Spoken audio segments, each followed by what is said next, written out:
Hey guys, tonight we are traveling back to the 19th century, not to fight in a war or to attend a royal ball, but to do something a little more peculiar. Tonight, we're going to step into the mind and the dusty workshop of a Victorian inventor with a brilliant and brilliantly useless idea. It's a world of steam, strict rules, and so much coal minusly smog you'd probably think the sky was permanently gray. Honestly, between the questionable sanitation and the rigid social codes, you might not last the first day. But don't worry, I'll be your guide. So, before you get comfortable, take a moment to like the video and subscribe, but only if you genuinely enjoy what I do here. Drop me a comment below and let me know what city you're listening from and what time it is for you. It's always fascinating to see where these stories travel. Now, dim the lights, maybe turn on a fan for that soft background hum, and let's ease into tonight's journey together. The year is 1888. You're here in London, and your makes. It's not the ache of hard labor in a factory or from hauling goods down at the docks. It's a very specific, very modern, and very, very civilized ache. It's the ache of relentless politeness. You're walking down the Strand, a river of humanity flowing in both directions. The air is thick with the scent of roasted chestnuts, damp wool, horse manure, and the faint, metallic ding of progress. The noise is a symphony of chaos, the clatter of horseshoes on cobblestone, the rumble of omnibus wheels, the cries of newsboys hawking the evening paper, the distant toot of a steam whistle from the Thames. And with every few steps, you have to do it. A gentleman of a higher social standing approaches. Your hand instinctively rises, grips the brim of your stiff bowler hat, lifts it a precise 2 inches from your head with a slight forward nod, and then returns it. A moment later, a lady accompanied by her chaperone sweeps past, her eyes fixed forward. Again, the hand goes up. The hat is lifted this time a little higher, a more deferential gesture, and then settled back onto your head. An old business acquaintance from across the street catches your eye and gives a curt nod. You reciprocate with a quick, almost reflexive tip of the brim. Up, down, up, down. It's a constant, low minus level muscular and mental effort. Forgetting to do it could be seen as a grave insult. Doing it incorrectly a sloppy tip for a superior. An overly familiar lift for a stranger could mark you as a country bumpkin, a social climber who doesn't know the rules. The whole city seems to be a complex dance of hats, a silent, ceaseless ballet of felt and silk. This is the tyranny of the hat, and you are tired of it. As you pass a hatter's shop, you glance at the rows of top hats, bowlers, and Homburg guests in the window. You think about the men who made them. It's a strange and sometimes dangerous trade. You've heard the stories of the hatters, especially those working with felt, who were slowly poisoned by the mercury used in the manufacturing process. It affected their nervous systems, made them tremble and seem perpetually confused. It's where that odd phrase comes from, mad as a hatter. It's a sobering thought that a symbol of rigid social conformity was often crafted by men driven to madness by the very materials of their trade. Your arm gives another tired throb as you tip your hat to the vicar, and that's when you see it, across the street, through the grimy window of a small industrial workshop. You see a machine. It's a small steam minus powered piston, rhythmically pushing a lever back and forth. Polished steel, hissing steam, a perfect, repeatable motion. Push, retract, push, retract. It's hypnotic. It's designed for some mundane task, maybe stamping small metal parts or powering a pump. But you don't see a pump. You see an arm. You see a hand. You see a hat. The world around you seems to fade away. The clatter of the street, the chatter of the crowds, it all becomes a dull hum. In your mind's eye, you see that piston, miniaturized. You see a series of delicate gears, tiny levers, and carefully calibrated springs. You see a device, a beautiful brass and steel contraption, strapped discreetly to a gentleman's head, hidden beneath the hat itself. and you see it performing that single, perfect, elegant motion. A slight pressure change, a subtle trigger, and click minus where the hat lifts itself, gracefully, perfectly, every single time. The machine for manners, a device for decorum, an automaton for etiquette. A thrill, sharpened electric, runs through you. This is the idea that will solve the quiet suffering of thousands of gentlemen. It will save them from the ache in their arms, from the anxiety of social missteps. It's not about laziness. You tell yourself, it's about efficiency. It's about applying the glorious, rational principles of the industrial age to the messy, irrational world of human interaction. Historians are still debating whether the explosion of these kinds of gadgets in the late Victorian era was driven by a genuine belief in progress and the perfectibility of life, or if it was a form of unconscious social commentary, a subtle satire on the very rules they claimed to uphold. But you're not thinking about that. You are not a historian or a sociologist. You are an inventor. You turn away from the workshop window, a frantic energy now coursing through your veins. The ache in your arm is forgotten, replaced by the itch in your mind. You quicken your pace, dodging through the crowd, your head not filled with social obligations, but with blueprints. You can already see at the springs, the cogs, the elegant curve of the lifting arm. You have to get back to your small flat, to your drafting table. You have to get this down on paper before the glorious, absurd vision fades. The automatic hat, mine is dipper, the solution to a problem nobody knew they had. Until now. You've made it back to your small, rented room in Bloomsbury. The frantic energy that seized you on the Strand is still fizzing in your blood. The gas lamp on your wall hisses softly, casting a warm, yellow minus green light over your cramped quarters.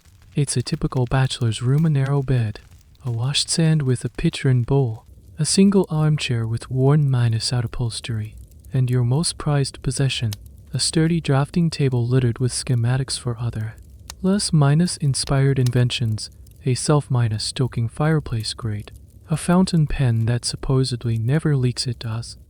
But this new idea, this is different. This feels important. It feels like a key turning in a lock you didn't even know was there. You shrug off your coat and place your bowler hat on its designated stand by the door. You look at the hat, this simple object of felted rabbit fur in shellac. It sits there, inert, unassuming. Yet, out on the street, it becomes an instrument of immense social power and complexity. It's not just a hat. It's a burden, a constant, silent demand. You begin to pace the small patch of threadbare carpet, the floorboards groaning a familiar rhythm under your feet, to justify the beautiful madness of the machine taking shape in your head. You have to fully articulate the problem. You have to catalog the sheer absurdity of what you endure every single day. It's a grammar of gestures, and everyone is expected to be fluent. Let's start with the basics. You pass a lady on the street. You must lift the hat clear off your head, not just a tip, a full lift, and as you do, you execute a slight bow, your eyes lowered for a respectable moment before meeting hers. If she is with a male companion, your gesture must acknowledge him as well, usually with a secondary nod after the primary lift for the lady. Get the order wrong, and you look like a ruffian. Then there are the men. If the man is of a higher social station, your employer, a local magistrate, a member of the aristocracy, God forbid, it's a deep, deliberate tip of the brim, holding it for a second longer than you would for an equal, ensuring he sees and acknowledges the gesture of deference. For an equal, a friend, or a colleague, a quick, casual flick of the fingers to the brim is sufficient. It's a gesture that says, I see you, I respect you, we are of the same tribe. But even that has its subtleties. Too quick and it's dismissive, too slow and it's weirdly intense. And that's just for greetings. The rules multiply from there. You pass a church during a service, you tip your hat. A funeral procession goes by, the hat comes off completely and is held against your chest until it passes. The national, Anthem plays, head off. You enter a private home, head off. Immediately, you enter your private club, head off. A restaurant, head off. A theater, head off. But what about a shop? Ah, here lies the gray area, the swamp of social anxiety. A high-minded tobacconists or a tailor, head off. It's a sign of respect for the establishment. A common grocer or a bustling department store. You can, generally, keep it on, but make the wrong choice, and you feel the burn of silent judgment from the other patrons. It's exhausting. You pause your pacing and run a hand through your hair. You think about your other hat, the formal one, the top hat. It's not just felt. It's silk plush stretched over a delicate frame. It's incredibly expensive and notoriously fragile. One etiquette guide you read warned that a gentleman's character could be judged by the state of his silk top hat. A single unexpected downpour could ruin its delicate sheen, turning a symbol of status into a soggy emblem of misfortune. This adds a financial terror to the social one. Every tip of that hat in damp weather is a tiny gamble. It makes you wonder where this all came from. Historians and antiquarians are still arguing about the origins of this gesture. One popular theory, the one you rather like, is that it's a relic of medieval chivalry. Knights would lift the visors of their helmets to identify themselves and show they came in peace, exposing their faces as a sign of trust. The modern hat tip, this theory goes, is a symbolic echo of that, a gesture of vulnerability. Others, however, dismiss this as overly romantic. They argue it's a much more recent development, the civilian bastardization of a military salute, with no deep historical roots at all. The fact that no one can definitively agree on why you have to do it makes the rigid enforcement of how you do it feel all the more ludicrous. And it's not just you. You've seen the toll it takes. The older gentleman with a touch of arthritis, his hand trembling as he raises it to his hat for the 10th time in a single block. The flustered young clerk, new to the city, his face a mask of panic as he tries to remember the correct gesture for the right person. You even saw a man's hat get knocked into a puddle by a clumsy passerby, and the look on his face was anger. It was pure, unadulterated shame, as if he himself had committed a terrible faux pas. This isn't civilization. You think it's a low minus grade, perpetual performance. It's a system of control disguised as politeness. The fizzing in your blood has now settled into a calm, determined hum. The why is clear. The problem is real. It's a tyranny, and you will be its liberator. You walk to your drafting table, push aside the plans for the leaky pen, and pull out a fresh sheet of heavy paper. You dip your technical pen in ink, and with a steady hand, you draw a circle, the circumference of a head. Inside it, you begin to sketch. A small, coiled spring here, high-hinged lever there. A delicate, clockwork minus like escapement mechanism to regulate the motion. The first crude blueprint of the automatic hat minus stipper begins to emerge from the ink. A tiny mechanical revolution taking its first breath in the quiet of your gaslit room. The next few weeks blur into a effigy of obsession. Your small Bloomsbury room is no longer just a place to sleep. It has transformed into a miniature factory, a laboratory of brass and steel. The air, already thick with the scent of gaslight and old paper, now carries the sharp, metallic smell of cutting oil and hot solder. Your drafting table is buried under a landslide of sketches, each one a slight variation on the last different gear ratios, new spring configurations, increasingly elaborate trigger mechanisms. This is where the dream collides with the stubborn, unforgiving reality of physics. You need power, but not too much. You need it to be small, but strong. You begin with the most obvious power source of your air esteem. Your first concept is a marvel of miniaturization, a tiny boiler, no bigger than a teacup, that would generate a puff of steam to drive a piston. You spend a week trying to build it, using a jeweler's torch and tweezers. The result is a device that does, technically, work. It also has a tendency to hiss alarming jets of scalding water at random intervals and would require the wearer to carry a small pouch of colander at match. You imagine a gentleman trying to make a good impression while a tiny, leaky steam engine he huffs away on his head. You scrap the idea. It's not just impractical, it's a fire hazard. So, you move on to the next great power source of the age clockwork, springs, the coiled energy of tightly wound metal. This is far more promising. It's silent, self-contained, and clean. You spend your meager savings at a watchmaker's supply shop in Clerkenwell, a district famous for its clock and watch artisans. The shop is a wonderland, a quiet, dusty place where time itself seems to be dissected and sold by the part. You buy gears no bigger than a pinhead, hair springs as fine as spider silk, and tiny, polished screws that you have to handle with tweezers. Back in your workshop minus room, you begin the assembly. This is painstaking work.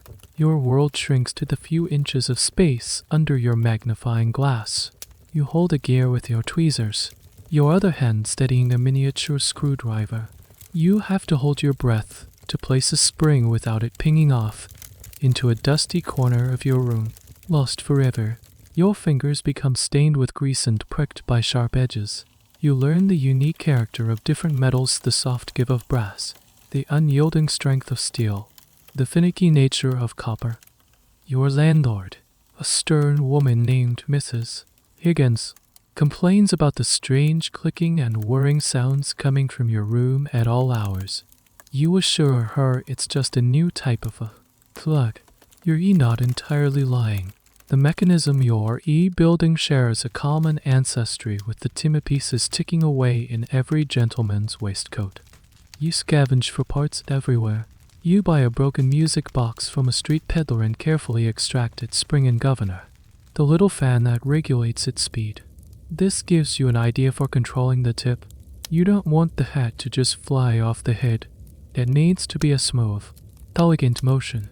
The governor fan, by creating air resistance, can slow the release of the spring's energy, making the lift graceful. One of the oddest, and surprisingly useful, things you acquire is a collection of old dental tools from a retiring dentist. These long, slender picks and prods are perfect for manipulating the tiny components deep within your contraption's chassis. It's a strange thought tools designed to navigate the crevices of human teeth are now building a machine to navigate the crevices of social etiquette. Historians often marvel at the ingenuity of Victorian inventors, but they rarely talk about the sheer resourcefulness required, the ability to see a dental probe and imagine it as the perfect tool for setting a clockwork gear. The biggest challenge is the trigger. How does the device know when to tip the hat? Your first idea is a small, discreet button connected by a wire down your sleeve to a ring on your finger. A subtle press of the thumb would activate the mechanism. It's clever, but it still requires a conscious action. It doesn't quite fulfill your dream of true automation. Your grander, more ambitious idea is a pneumatic trigger.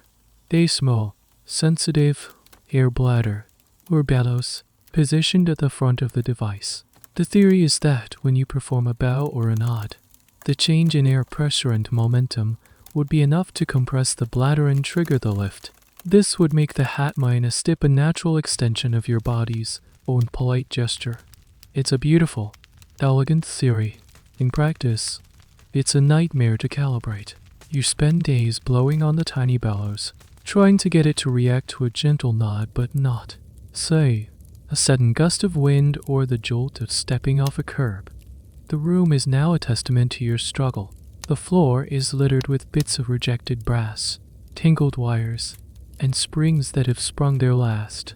A small pile of failed prototypes sits in one corner, a graveyard of bad ideas. You've barely slept. You've been surviving on tea, stale bread, and the ferocious energy of your vision. You are a classic Victorian inventor, part genius, part obsessive, part madman, fueled by a conviction that the world can be perfected, one tiny, unnecessary gear at a time. The actual historical record is full of patents for devices just as specific and seemingly bizarre as yours. From self-minus dipping teapots to elaborate page-minus turning machines for avid readers. Your quest, in this context, isn't that strange at all. You're part of a great, optimistic, and slightly unhinged tradition. Finally, after what feels like an eternity of trial and error, you have something, a working prototype. It's a skeleton of brass and steel, a delicate but functional heart. It's not pretty. The solder joints are a bit messy, and a few of the levers are slightly bent. But when you wind the mainspring with a small key and gently press the pneumatic trigger, it happens. A small, hinged arm, to which you've attached a thimble for now, rises in a smooth, elegant arc, holds for a second, and then gracefully returns to its resting position. Click. Click. The sound is sublime. It's the sound of progress. It's the sound of a problem being solved. You hold it in your hand. This strange, mechanical creature. It's heavy, it's ungainly, and it's probably not safe. That it works. Now, you just need to build a proper housing for it and attach it to an actual hat. The first field test is imminent. The moment of truth has arrived. It's a gray, overcast Tuesday, the kind of day London produces with depressing regularity. You've decided this is perfect for the maiden voyage of the automatic hat-tipper. Prototype 1. Less direct sunlight means fewer prying eyes to witness a potential public humiliation. Prototype 1 is the monster. It's a far cry from the sleek, discreet device you dreamed of. Your hand-built creation, with its brass housing and exposed gears, is about the size of a large apple and weighs nearly as much as a brick. Attaching it to a hat was the first major challenge. You couldn't bring yourself to desecrate your good silk top hat, so you've sacrificed your older, sturdier bowler. The device is crudely strapped to the inside with leather thongs that you've punched through the felt. The whole assembly is alarmingly top-heavy. When you place it on your head, you have to actively tense your neck muscles to keep it from slumping to one side. It's less like wearing a hat and more like balancing a piece of industrial equipment. The lifting mechanism is a hinged metal plate that is supposed to gently push the hat upwards and forwards. You've attached this to the hat itself, while the main clockwork body is strapped to a leather harness that fits snugly over your head. It's complicated, uncomfortable, and you can feel a gear pressing into your scalp. But it's ready. You take a deep breath, give the mainspring a final wind with its little key, and step out of your building onto the street. The simple act of walking is a new and perilous adventure. With each step, the weight on your head shifts precariously. You feel a profound, absurd sense of vulnerability. You're less of a suave gentleman of the future and more of a man trying to walk a straight line with a stack of books on his head. Your plan is simple. You'll walk one block, find a suitable target, an approaching gentleman who warrants a polite nod and engage the pneumatic trigger. You've set the sensitivity to what you believe is the nod setting. A quick, decisive dip of the head should do it. You spot your test subject. A portly man with impressive chopped sideburns is walking towards you, reading a newspaper. HES the perfect, threatening choice. HES, not even looking at you. As he draws near, you prepare yourself. You fix your eyes on him, summon your courage, and execute what you hope is a natural, gentlemanly nod. Nothing happens. The man glances up from his paper, gives you a strange look probably because you've just nodded at him for no reason and continues on his way. You stand frozen for a moment, a hot flush of embarrassment crawling up your neck. The trigger is too stiff. You need a more forceful nod. A few moments later, a young couple approaches. This is a more complex social situation, but you're committed now.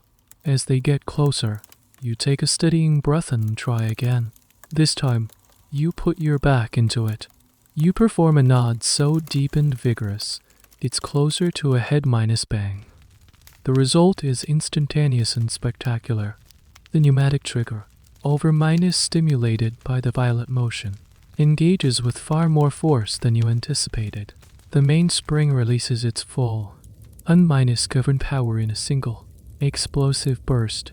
There is a loud des-proing -CK sound that makes the young woman jump. The lifting plate, instead of gently tipping the hat, launches it like a catapult. Your bowler hat flies straight up, cartwheels twice in the air, and sails over your head. It lands with a hollow thump in the middle of the street, directly in the path of an oncoming horse-drawn delivery cart. The horse, startled by the flying object, rears up with a frightened whinny. The cart driver shouts something colorful that you can't quite make out. You are left standing on the pavement, the ridiculous leather brass harness exposed on your head, looking like some kind of medical patient who has escaped from an asylum. The young couple is staring at you, their mouths agape, a perfect mixture of shock and morbid amusement on their faces. You can feel every eye on the street turning to you, the man whose head just violently ejected its own hat. Your first instinct is to flee, to run back to your room and melt the prototype down into a single, anonymous lump of brass. But then there's your hat, lying forlornly in the street. You dash out, snatch it from under the horse's hooves, and retreat to the relative safety of the pavement, your face burning with the heat of 1,000 suns. The hat has a new, rather unflattering dent in the crown. This is the harsh reality of invention. It's not a clean, linear path of progress. It's a series of small, public disasters. This is a detail often lost in the grand narratives of famous inventors. They don't just have a eureka moment and then produce a perfect product. They have moments like this, moments of profound, comical failure. One little known fact is that some early inventors of the bicycle created velocipedes that were so difficult to ride and prone to accidents that they were nicknamed bone shakers. Right now, your hat dipper feels less like a convenience and more like a head shaker. You quickly walk back towards your building, not daring to make eye contact with anyone. You can hear a few snickers from the onlookers. You've not only failed to solve the problem of social anxiety, you've amplified it by a factor of 10. Back in the safety of your room, you unstrap the contraption from your head. Your scalp is sore where the gear was pressing into it. You look at the device, then at your dented hat. It's a complete failure, a dangerous, embarrassing, unworkable mess. But as you stare at it, the shame begins to recede, replaced by a familiar, stubborn glint of determination. You know what went wrong. The spring is too strong. The governor fan you scavenged from the music box is too small to regulate the release. The trigger needs to be less sensitive to motion and more to deliberate control. The problem isn't the idea. The problem is the execution. Historians often debate the line between a visionary and a crackpot. Is it persistence in the face of failure? Or is it the inability to recognize a bad idea? At this moment, you firmly believe you are the former. You are not defeated. You are merely collecting data. You place prototype 1 on the workbench. It's not a failure. It's a lesson. You pick up a fresh sheet of paper and begin to sketch. Prototype 2 will be better. It will be lighter. It will be smoother. And most importantly, it will not turn your hat into a projectile. The journey is far from over. The dented bowler hat sits on your table like a silent accusation. Prototype 1 lies in pieces, its parts cannibalized for the next generation. Your public humiliation on the street, while painful, was also instructive. You've learned that raw power is nothing without control. You've also learned that if you're going to invent something, you need to give it a name that inspires confidence, not mockery. The automatic hat dipper is too plain, too functional. It describes what it does, but not what it means. This is a quintessential Victorian impulse. The era had a love affair with elaborate, polysyllabic, and often dramatic names for everything from medicines to machinery. This wasn't just marketing. It was a reflection of the age's self-perception. It was a time of grand ambitions, of empire and industry, and a simple name just wouldn't do. The world was just being changed. It was being improved, perfected, and elevated. The language had to match. So you put aside your engineering brain for a moment and become a poet, a wordsmith of commerce. You sit in your armchair, a cup of lukewarm tea in hand, and stare at the ceiling, letting words and phrases bubble up. You need something that sounds scientific, elegant, and revolutionary all at once. You start by brainstorming concepts. What is the device? It's a social facilitator, an aid to etiquette, a mechanism for gentlemen. You jot down keywords: gentleman, etiquette, social, automatic, mechanical, superior, assistant, decorum, poise. You try combining them. The gentleman's mechanical social assistant. It's a bit of a mouthful. It sounds like a job title for a very boring robot. No, that's not it. It lacks flair. You need to tap into the era's obsession with Latin and Greek roots. Using classical language gave an invention an instant veneer of intellectual seriousness and historical weight, even if the invention itself was fundamentally silly. You pull out a dusty dictionary and start looking for inspiration. Automaton, kindness movement. Presto quickly. Dendrosman. The kind to minus andros automaton. It sounds like a monster from a Greek myth. A bit intimidating. You imagine the marketing slogan, the kind to minus and ras automaton tame your social obligations. Maybe not. How about something that emphasizes the elegance of the motion? The gentleman's poise minus engine. That has a nice ring to it. An engine of poise. It captures the industrial spirit while promising a social benefit. It's a strong contender. You remember reading about a popular cure minus all tonic called Dr. Gilmore's Swamproot. The name was evocative, mysterious, and vaguely medicinal. It promised a natural, earthy solution to whatever ailed you. Maybe you need something more organic minus sounding. The salutation spring? Too simple. The decorum device? Getting warmer, but still a bit bland. You think about the competition, even the imagined competition. If someone else were to invent this, what would they call it? Probably something dramatic, like the imperial salutation machine or the sovereign hat minus filter. The word imperial was a powerful brand in 19th century Britain. Slapping it on a product immediately associated it with the power, prestige, and reach of the British Empire. It's a tempting word, the imperial courtesy minus mechanism. It's strong, but maybe a little pompous for a device whose primary function is to avoid a slight strain on the arm. This naming ritual wasn't just for commercial products. Historians point out that even scientific discoveries and theories were often given grand, impressive names, framing them as monumental breakthroughs in human understanding. It was an age of supreme confidence. The very act of naming something was an act of claiming mastery over it. You look at your sketches for Prototype 2. It's more refined. You're incorporating a clockwork escapement like the mechanism that controls the swing of a pendulum to ensure a smooth, measured lift and descent. It's all about controlled release. A governor. That's the key. And then it hits you. A name that combines the technical, the social, and the aspirational. A name that is both descriptive and sophisticated. The patent ether minus spring salute or IUM. Let's break it down. Patent. This is crucial.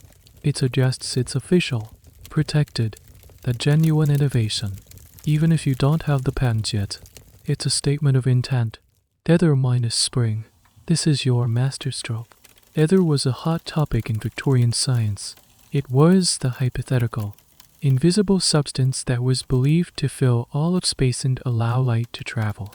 While scientists were beginning to question its existence, the word still carried a powerful aura of cutting minus edge, almost magical science. It sounds light, ethereal, effortless. It elevates your simple clockwork, spring into something far more mysterious and advanced. Salute or IUM, a dignified, Latin minus-esque flourish. It's not just a tipper or a lifter. It's a complete system for saluting. A place, a tool, a philosophy, All in one word. The patent tether minus spring salute, or IUM. It's perfect. It's so perfect. It almost makes the device itself seem more plausible. It's a name you could print in elegant script on a beautiful trade card. It's a name a salesman could say with a straight face. And with a touch of pride. You say it aloud a few times. I am the inventor of the patent tether minus spring salute, or IUM. Yes, that feels right. It transforms you from a crackpot in a bedsit who almost got his hat run over by a cart into a visionary engineer on the cusp of a social revolution. The question of whether the Victorians were master marketers or just genuinely in love with the sound of their own elaborate words is something academics still chew on. Were they trying to fool the public?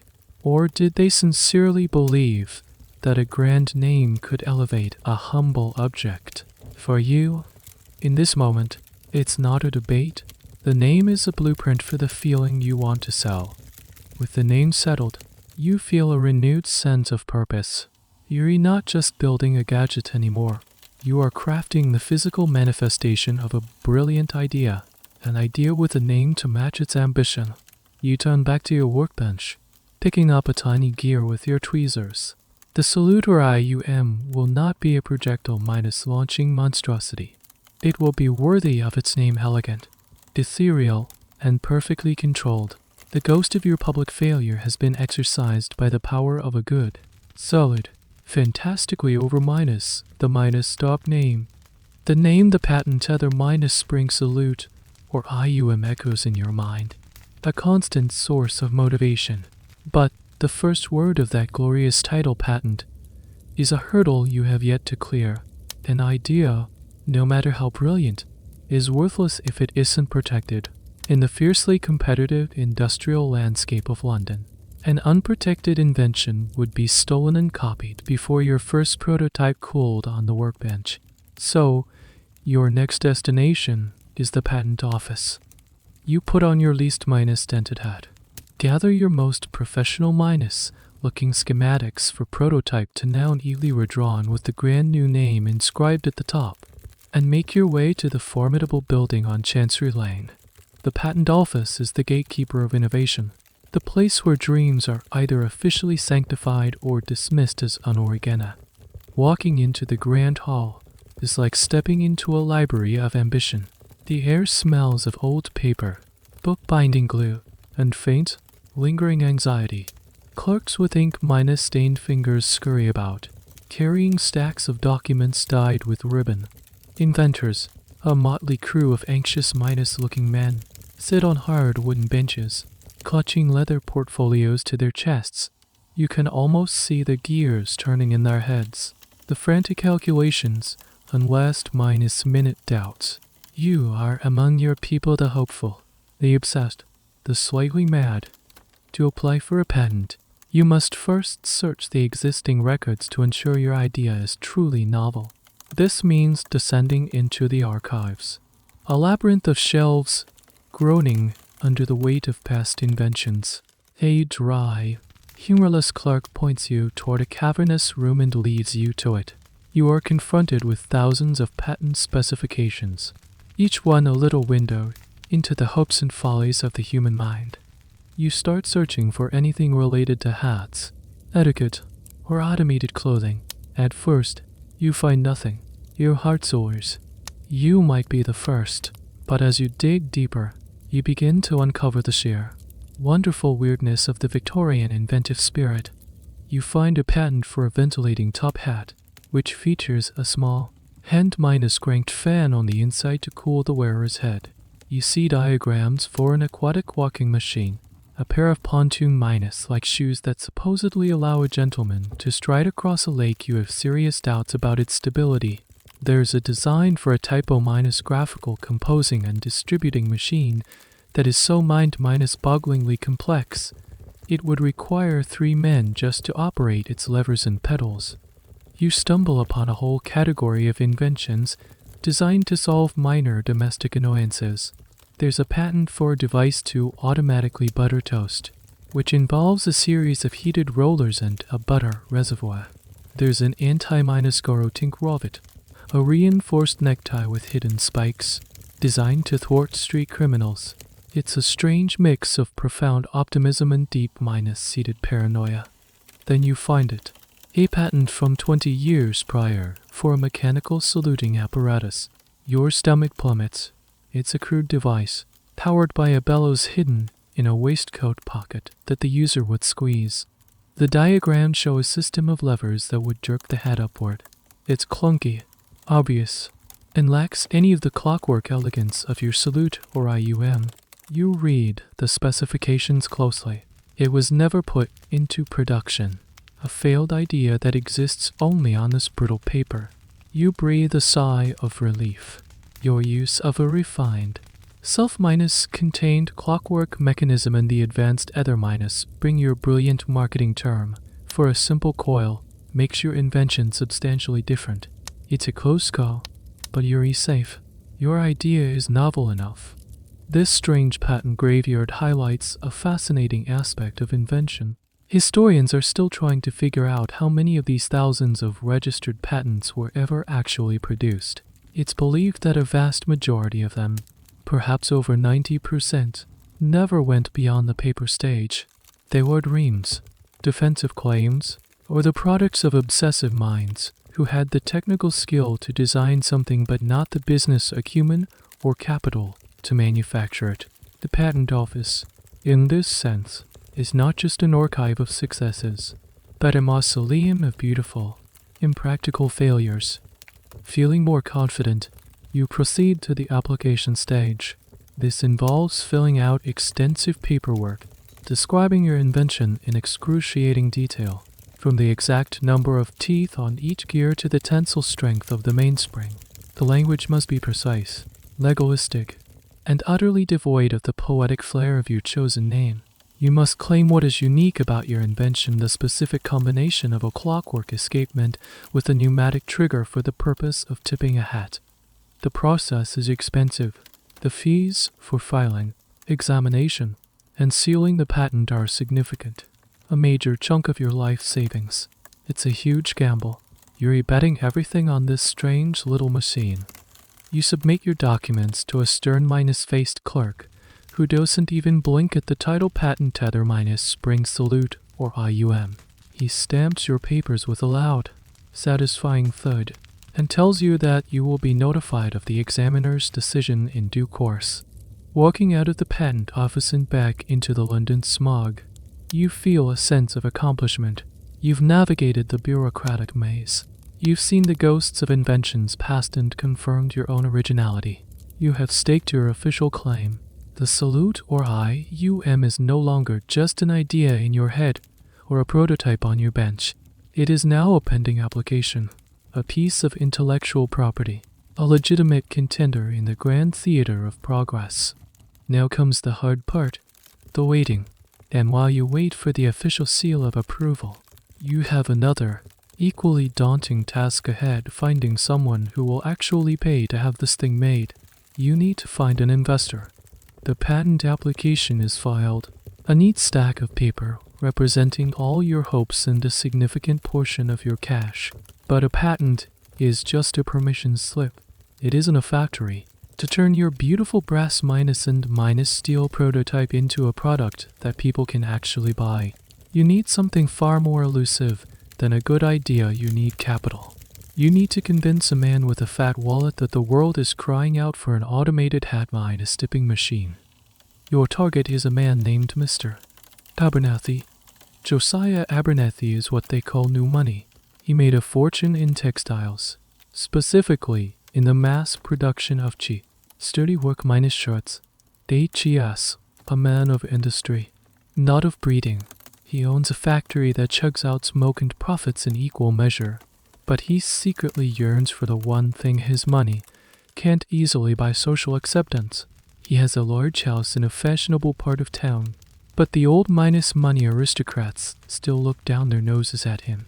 HES, a man caught between two worlds: the grimy, practical world of manufacturing and the polished, baffling world of the upper class.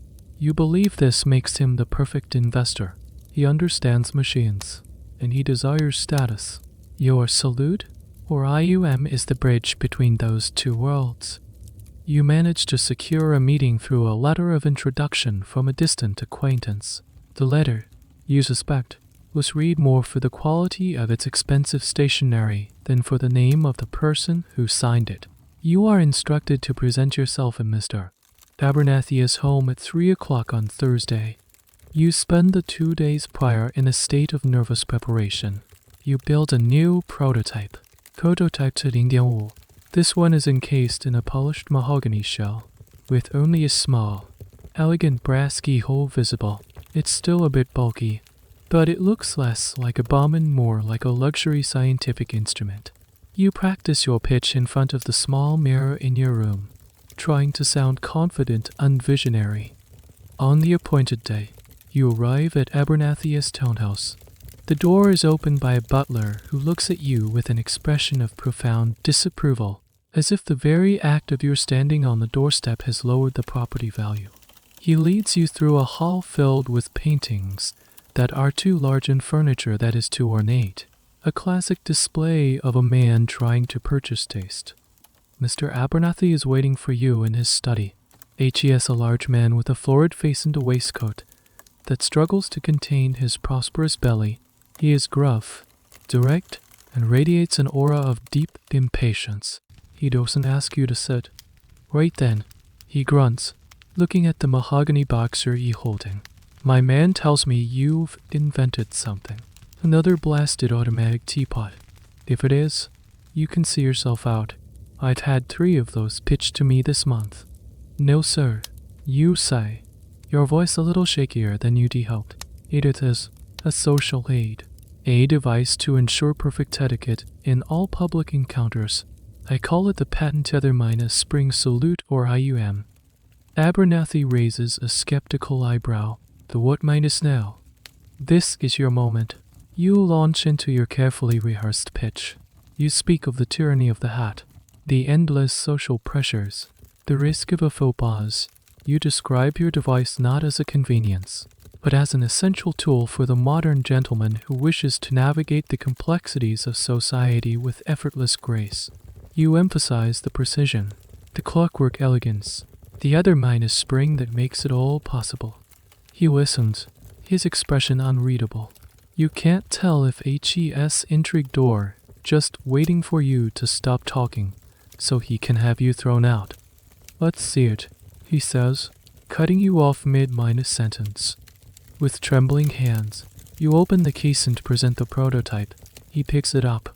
You're relieved to see HES a man who is comfortable with machines. He turns it over in his large hands, his thumb running over the smooth wood. His practical, industrialist's eye is assessing the craftsmanship. Mahogany shell, brass fittings, clockwork. It's well minus made. He concedes. How does it work? You demonstrate, using the hand minus crank to win the spring and then pressing a small, discreet button on the side. You've temporarily abandoned the unreliable pneumatic trigger for this demonstration. The small lever on top of the device raises and lowers in a smooth, perfect arc. Click minus whir minus clack. Abernathy watches the motion, then looks back at you. And this goes on your head? Inside the hat, sir, completely discreet. He is silent for a long time, staring at the little machine. You can almost hear the cogs turning in his own mind. You expect him to laugh. You expect him to tell you it's the most ridiculous thing HES ever seen. Instead, he says, last week, I was at the Lord Mayor's reception. Saw a fellow I know from the stock exchange. Chap named Hemmings. I gave him a nod. The HES a baron now. But his title. He looked right through me. Made me feel like a blasted stable boy. Had to lift my hat to him later in the street. Felt like bowing. In that moment, you see the crack in his armor, the resentment, the insecurity. You haven't just built a machine. You've built a potential solution to his deepest social anxiety. Your device isn't about saving his arm from aching. It's about saving his pride. This taps into a rarely discussed aspect of Victorian society, the intense fluidity and anxiety surrounding social class, the Industrial Revolution created immense new wealth, and men like Abernethy were constantly trying to climb the ladder, while the old money was constantly trying to kick it out from under them. Etiquette was the primary weapon in this silent war.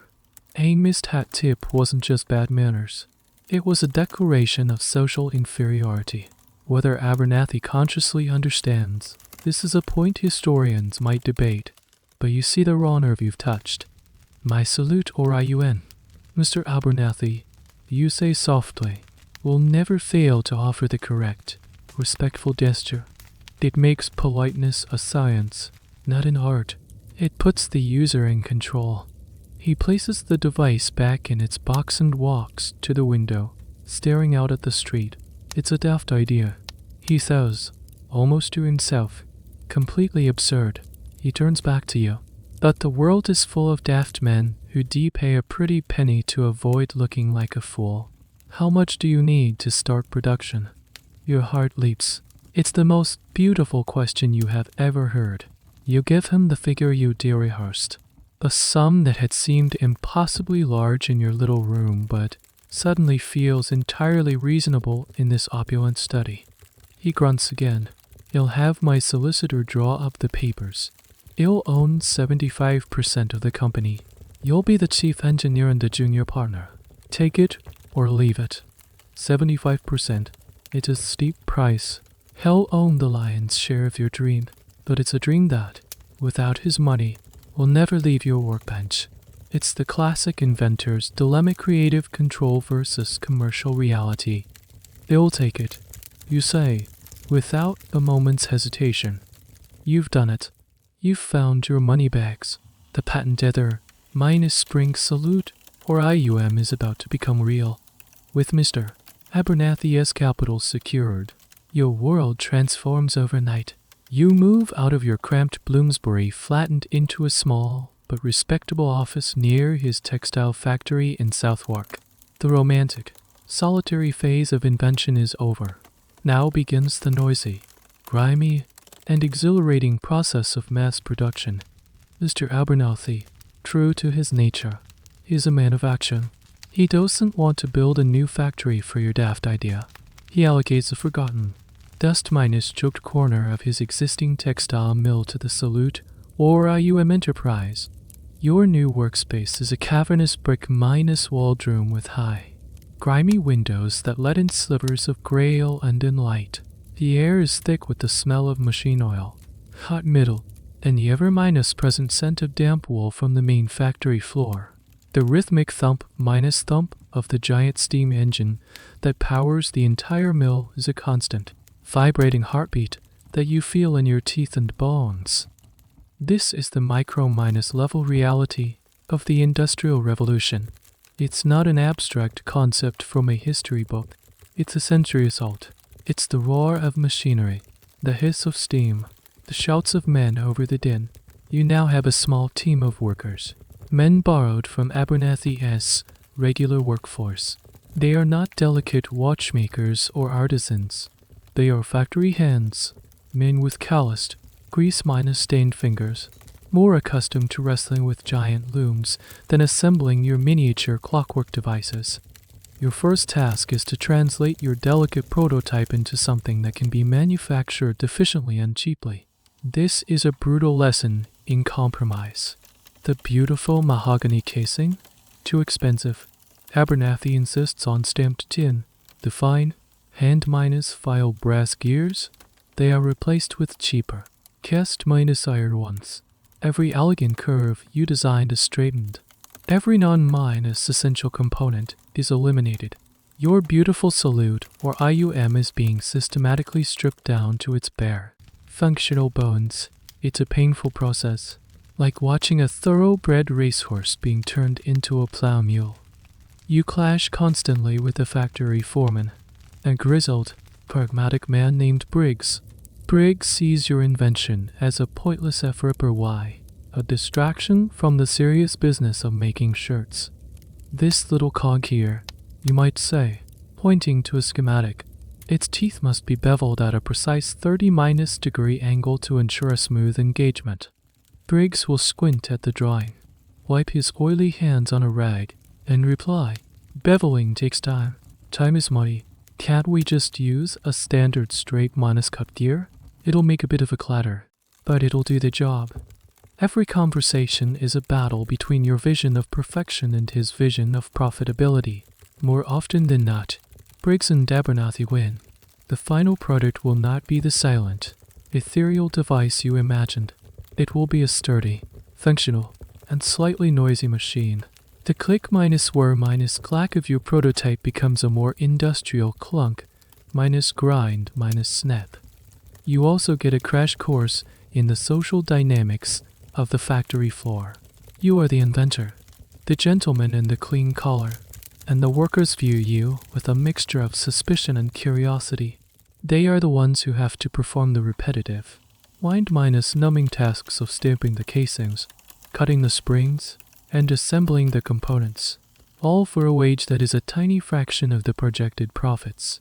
There's a fascinating but often overlooked aspect of industrialization here: the specialization of labor. In your workshop, you are the designer, engineer, and craftsman all in one.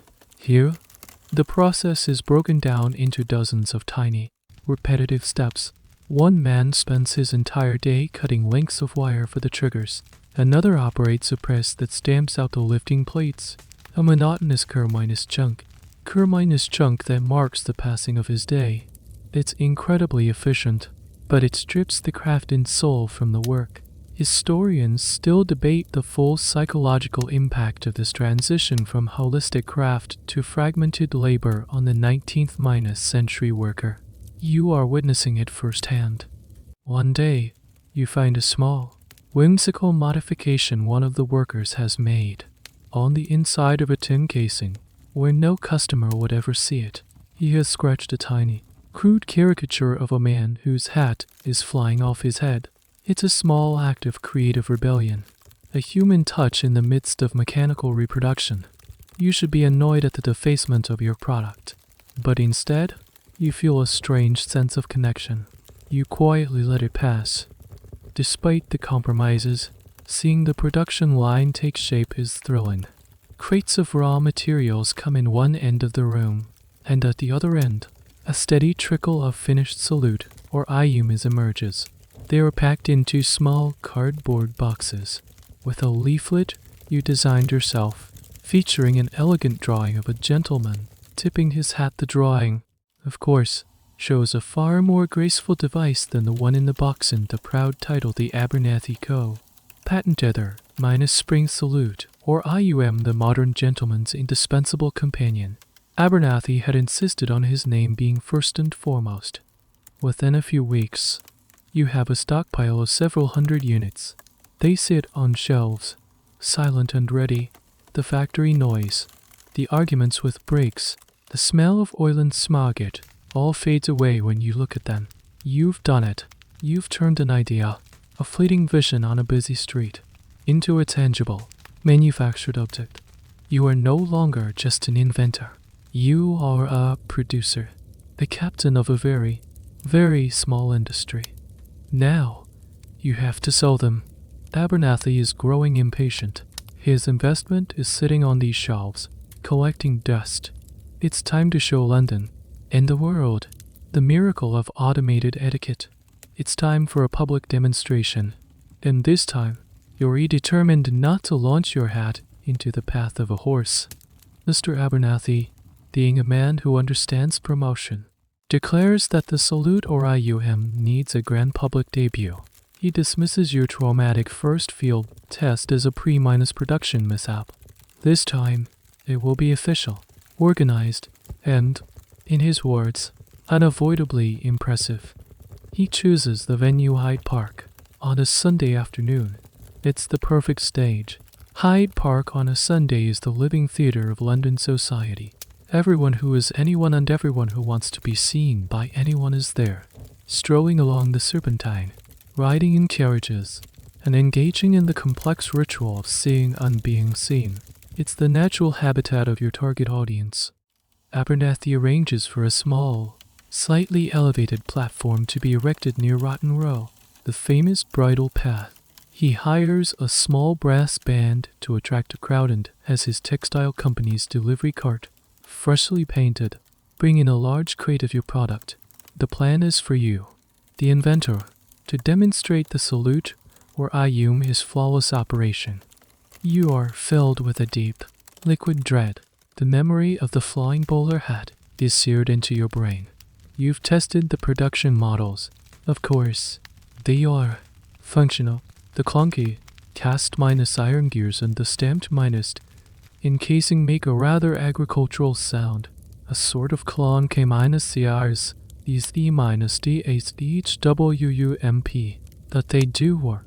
Mostly, you've found that about 1 in every 10 units has a slight hesitation in its lifting mechanism, and 1 in 20 has a spring that is a little too enthusiastic. You pray you get a good one for the demonstration.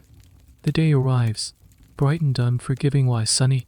A crowd gathers, drawn by the music and the general spectacle. You see a mix of faces, curious dandies, skeptical looking matrons, giggling children, and a few of Abernethy's business rivals, no doubt hoping for a disaster. Abernethy himself stands to the side of the platform, his chest puffed out, looking every bit the proud industrialist. You climb onto the platform, your heart hammering against your ribs. You are wearing your finest suit and a brand new top hat, under which a specially selected salute or IUM is nestled. You feel its weight, a familiar pressure on your scalp. Ladies and gentlemen, Abernethy bellows, his factory owner's voice easily cutting through the park's chatter. Prepare to witness a revolution in social decorum, an end to the awkward gesture, the missed salutation. I present to you the inventor, the genius behind it all, and his miraculous creation, the patent other spring salute or IUM. All eyes are on you. You manage a weak, terrified smile. You begin your speech, your voice cracking at first. You talk about the burdens of modern life, the relentless demands of etiquette. You see a few gentlemen in the crowd, nodding in wary agreement. You're connecting. This might actually work. But what if, you proclaim, your confidence growing, politeness could be as reliable, as precise, as the very clock in your pocket? What if the gesture of respect could be perfected? It's time for the demonstration. You've decided against the head nod trigger, opting for the more reliable wired button that runs down your sleeve to your hand. You spot your target, a distinguished looking older gentleman walking a small, fluffy dog.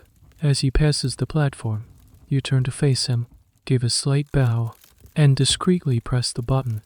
CLONK-C Eyes these D-THWUMP. The hat lifts. It rises a solid 4 inches, holds for a perfect regulation to seconds, and then lowers itself back onto your head. It's a little loud, but it's flawless. A ripple of surprised murmurs goes through the crowd. Someone actually applauds. You feel a surge of pure, unadulterated triumph. You do it again for a passing lady. Flawless. And again for a man in a carriage. Flawless. The crowd is warming up. They are intrigued. This isn't a joke. It's a real, working machine. Abernethy is beaming. He gestures for a crate of the devices to be opened. Available for purchase today, for the modest sum of 1 guinea. He booms. This is where things start to go wrong. The young, foppish man with more money than sense buys one on the spot, eager to try it out. He immediately fits it inside his own hat and places it on his head. He turns to his female companion with a smug grin, bows dramatically, and presses the button. His salute or IUM, it seems, is one of the enthusiastic ones. His hat doesn't just lift. It springs from his head with surprising velocity, as if eager to escape. It flips over and lands perfectly, brim up, on the head of the fluffy little dog belonging to the old gentleman. The dog, utterly bewildered by its new, oversized accessory, lets out a series of yaps and starts running in panic circles. The owner chases the dog, the hat bouncing precariously. The young man chases the owner, His female companion bursts into peals of laughter. The crowd, which had been on the verge of being impressed, now erupts in hysterics. What was a moment of scientific marvel has instantly become a piece of public comedy. It gets worse. Another man who bought one fumbles with the winding key. He overwinds it. There is a sickening twang from inside his hat, followed by a faint wisp of smoke as the mainspring snaps and the whole mechanism grinds to a permanent, tragic halt. He looks at you with an expression of pure betrayal.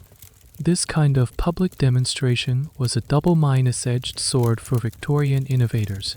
It was the best way to get attention, but it also meant there was no hiding from failure. There's a possibly apocryphal but telling story about an inventor demonstrating a new type of fire extinguisher who accidentally set the demonstration curtains on fire. Whether it's true or not, historians agree that these live events were high-stakes gambles. You are living that gamble, and you are losing. You stand frozen on the platform, a ictus grin plastered on your face as you watch the chaos unfold. Abernathy's face has gone from proud to thunderous. The brass band, unsure of what to do, hesitantly starts playing another tune, a jaunty number that serves as a deeply inappropriate soundtrack to your crumbling dream. By the end of the afternoon, you've sold a grand total of 7 salute or ayumes. 2 of them are known to be defective, and 1 is currently being worn by a terrified poodle. It's not a revolution. It's a farce. As you pack up the unsold stock, Abernathy claps you on the shoulder, a gesture that feels less like comfort and more like a threat. "Well, boy," he says through gritted teeth, "we've got our work cut out for us." The public debut of the salute or IUM was not a triumph. It was a memorable, embarrassing, and very, very public disaster. The Hyde Park demonstration was a fiasco. The story of the flying hat and the poodle turned hatsed and has become a minor piece of city gossip, whispered with snickers in gentlemen's clubs and drawing rooms. Abernathy is fuming, not just about the public humiliation, but about the unsold inventory. Hundreds of tin-cased salute or IUMs are sitting in his factory, a monument to his impulsive investment. His patience is wearing thin. It's not the product that's wrong. He grumbles at you during a grim meeting in his office. It's the customer. We're aiming at the wrong sort of chap. We need to think like proper businessmen. Not like you. This forces you into a role you never anticipated, market researcher. You must move beyond the technical challenges of your invention and confront the much more complex machinery of the human psyche. Who, in the vast, sprawling metropolis of London, would actually want to buy your device, especially now that it has a faint aura of comedy attached to it? You and Abernathy sit down to strategize, essentially creating a customer profile, a practice that modern marketing firms would recognize, but which you are inventing out of sheer desperation. Your first target profile is the socially anxious clerk. This is a young man, perhaps recently arrived in London from the provinces. He works in a counting house or a solicitor's office. He is terrified of the city's complex social codes. He lies awake at night, replaying every interaction, wondering if his hat tip to the senior partner was too familiar, or his lift to the partner's wife too brief. For him, the salute or IUM isn't a luxury. It's a shield. It's a way to outsource his social anxiety to a reliable machine. He wouldn't care if it's a bit clunky or makes a noise. The peace of mind it offers would be priceless. He is your most logical customer. The problem is, he probably can't afford the 1- price tag. Then there's your investor's favorite category, the nouveau rich industrialist. This is a man like Abernathy himself. He has money, power, and a factory, but he lacks the pedigree and the effortless social grace of the aristocracy he desperately wants to emulate. He buys art he doesn't understand and serves wine he can't pronounce. This man is a prime candidate. He would buy the salute or IUM for the same reason. He buys oversized furniture as a shortcut to sophistication. He sees it as a tool, a piece of modern technology that can help him master the baffling rules of the upper minus class game. He can certainly afford it. But his primary motivation is fear of looking foolish, and given the Hyde Park incident, he might worry the device would do the exact opposite of what he wants. You propose a third, more niche market, the elderly gentleman. Think of a retired colonel or a senior barrister. His hands gnarled with arthritis, his movements stiff. For him, the constant doffing of his hat is not a social burden, but a physical one. Each gesture is a twinge of pain. The salute or IUM would offer genuine, practical relief. This is a strong angle. It reframes the device from a social novelty to a piece of assistive technology, almost a medical aid. This is a very Victorian way of thinking. The era saw a boom in all sorts of health minus giving gadgets and apparatuses, from electric corsets that promised to improve posture to magnetic belts that claimed to cure rheumatism. Framing the salute or IUM in this quasi-minus medical context could give it a respectability it currently lacks. Abernathy suggests another, more cynical target: the dandy or the man about town. This is the young, fashionable fellow who sees himself as being on the cutting edge. He is always the first to adopt a new style of collar, a new way of tying his cravat, a new slang word. He might buy the salute or IUM not because he needs it, but purely for the novelty. He would see it as a conversation piece, a way to signal his modernity and his slightly rebellious, ironic take on old minus fashion traditions. He's the man who would have found the poodle incident hilarious and might want to buy the device because of its potential for chaos, not despite it. This is a fickle market. However, his attention is fleeting, and he would drop the salute or IUM the moment a new novelty came along. As you map out these potential buyers, you're delving into the very structure of Victorian society. You're analyzing its anxieties, its aspirations, and its vanities. It's a society deeply stratified by class, but also one with a surprising amount of movement and friction between those classes. Historians continue to debate the true rigidity of these social boundaries. Were they iron walls, or were they more permeable, constantly being negotiated through signals like dress, speech, and, of course, the proper tipping of a hat? Your little machine sits right at the heart of that negotiation. Armed with these profiles, Abernathy devises a new, multi-minus-pronged sales strategy. For the anxious clerk, he'll consider a cheaper, no-minus-frills model made with even more tin. You shudder to think. For the nouveau rich, he'll commission a few deluxe models with a polished brass casing and a silk-minus-lined box, to be sold at a premium in a posh Burlington arcade shop. For the elderly, the advertisements will be placed in serious, respectable journals, emphasizing comfort and physical relief. And for the dandy, you'll just have to hope they stumble upon it and find it amusing enough to purchase. You are no longer just an inventor dealing with gears and springs. You are a student of human nature. You realize that selling the salute or IUM has less to do with its mechanical function and more to do with understanding and exploiting the silent fears and desires of your potential customers. The machine is simple. The people it's designed for are infinitely complex. Your job has just become much, much harder with your new marketing strategy in place. The salute or IUM is beginning to trickle out into the world. You've sold a few of the deluxe models to men who resemble Abernathy, a handful of the standard versions to nervous minus-looking clerks, and even received a grateful letter from an elderly gentleman in Bath who claims the device has done wonders for his rheumatic shoulder. It's not a roaring success, but it's not a complete failure either. Your invention now exists in the wild, an active participant in the complex ecosystem of London society. This allows you to become an observer, a field biologist studying the effect of your creation on its natural habitat.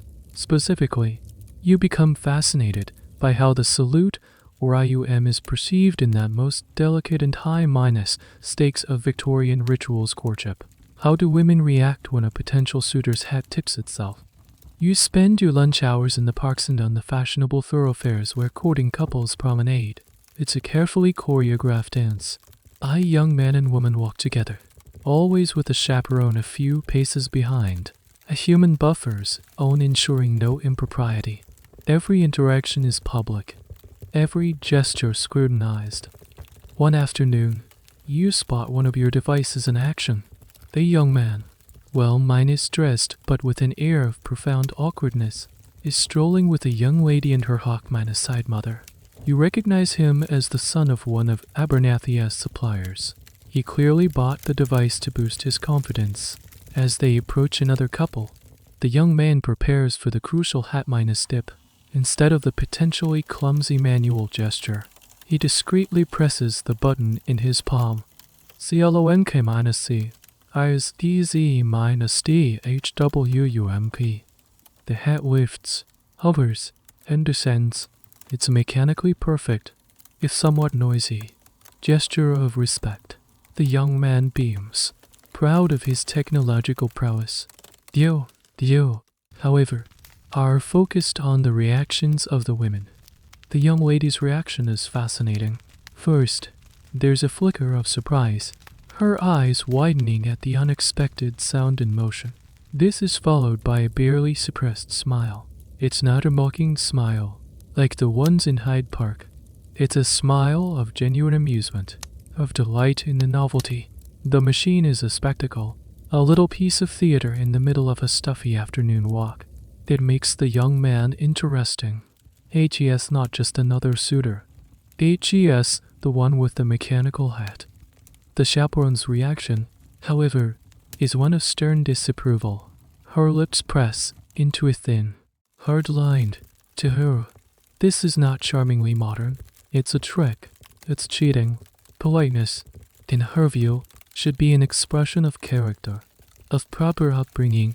It should be a natural, ingrained reflex. To automate it is to render it meaningless. The gesture, divorced from genuine human effort, becomes an empty, metallic lie. She sees the young man not as innovative, but as lazy, or worse, insincere.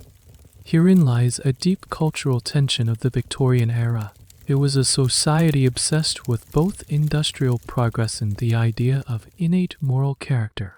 Your salute or IUMP, it's these two values directly against each other. Is a gentleman defined by his mastery of modern tools or by his adherence to traditional virtues? The debate on this topic raged in newspapers and journals of the time, with commentators arguing whether new technologies were liberating humanity or eroding its soul. Your little hat minus dipper has become a case study in this grand debate. You continue your observations over the next few weeks. The pattern holds true. Younger women often seem charmed by the salute or IUM. It's a mark of a forward-minded thinking man, one who is not afraid of the future. It's a great icebreaker. One young lady was overheard saying, Do, Mr. Finney, do make your hat do its little trick again." It turned the man from a suitor into an entertainer. Older women, and almost all chaperones and mothers, are deeply suspicious. They see it as a sign of weakness, a mechanical crutch for a man who lacks the basic social graces. A man who cannot be trusted to tip his own hat, they reason, can hardly be trusted with a daughter's hardened future. This reveals a strange and little discussed aspect of Victorian courtship, the role of technology in romance. While we think of their courtships as being all about handwritten letters and whispered poetry, the 19th century was also the age of the telegraph, the telephone, and the photograph. These new technologies were slowly creeping into the rituals of love and marriage. Sending a photograph was a bold, modern way of introducing oneself. A telegram could deliver an urgent message of affection far faster than the post. However, these innovations were often seen as slightly vulgar and impersonal compared to traditional methods. There's a great deal of historical speculation on how these new gadgets changed the rhythm and feel of human connection. The salute or IUM is simply a more bizarre and personal example of this technological intrusion. The suitor with the salute or IUM is making a gamble. He might win the daughter's affection by appearing modern and amusing, but he risks earning the mother's immediate and unshakable disapproval. And in a society where a woman's marriage prospects were largely controlled by her parents, alienating the mother was a fatal strategic error. You realize your invention is not just a simple machine. It's a social filter. It's a device that sorts people by their attitudes towards progress, tradition, sincerity, and novelty. It might help a man get a date, but it could very well cost him a marriage. The path of your little metal contraption through the intricate world of London society is far more complicated than you ever imagined. It's a reminder that when you invent something, you can't control how the world will interpret and use it. Your marketing efforts, particularly the angle targeting elderly gentlemen with physical ailments, have borne some unexpected fruit. One of your salute or IUM has been purchased by a drive. Alistair Finch, a physician with a fashionable practice on Harley Street. Dr. Finch is not a customer in the traditional sense. He is a man of science, and he has acquired your device not for personal use, but for professional study. He sends you a formal, hand-written letter inviting you to his office to discuss the biomasculine and neurological implications of your invention. The invitation is both flattering and terrifying. A man of medicine wants to seriously analyze your gadget. This could be a huge boon for publicity. A doctor's endorsement would be worth more than 1,000 newspaper ads. It could also be a disaster if he deems it a dangerous piece of quackery. You arrive at his Harley Street practice, a street synonymous with medical authority and expensive treatments. The waiting room is hushed and intimidating, filled with anxious-looking patients. You are ushered into Drive Finch's consulting room, which is a perfect reflection of the Victorian medical mind. One half is a respectable gentleman's study, with leather-bound books and a large oak desk. The other half is a chamber of scientific horrors, with glass cabinets displaying anatomical models, gleaming surgical instruments, and unsettling jars filled with preserved specimens. Dr. Finch is a tall, thin man with piercing eyes behind steel-rimmed spectacles. He has an air of supreme intellectual confidence. On his desk, next to a human skull that he uses as a paperweight, sits your salute or IUM, partially disassembled. A fascinating apparatus. My dear boy, he begins, gesturing for you to sit. A truly remarkable application of clockwork to the challenges of the human condition. You relax slightly. This sounds promising. I have been considering the device's effect on the physical structure of man. He continues, playing his long fingers. The modern gentleman, with his sedentary lifestyle, suffers from a general drooping of the posture, a scholarly slump. We call it your device. By adding a not insignificant weight to the cranium, forces the wearer to actively engage the muscles of the neck and upper spine to maintain an upright position. In short, it may inadvertently be a tool for postural correction. A man who wears your salute or IUM may find himself standing straighter, presenting a more robust and vigorous figure to the world. This is an angle you had never even considered. Your heavy, clunky machine as a form of physiopsyrally. It's absurd, but Dr. Finch delivers this opinion with such authority that you find yourself nodding along. However, he says, his tone shifting, I have graver concerns regarding its effect on the brain. He picks up a small, pointed instrument, untaps the side of the skull on his desk. The brain, as we are coming to understand, is an engine of habit. The gestures of politeness, the hat minus tip, the bow are not mere contrivances. They are pathways, grooves etched into the cerebral matter through repetition.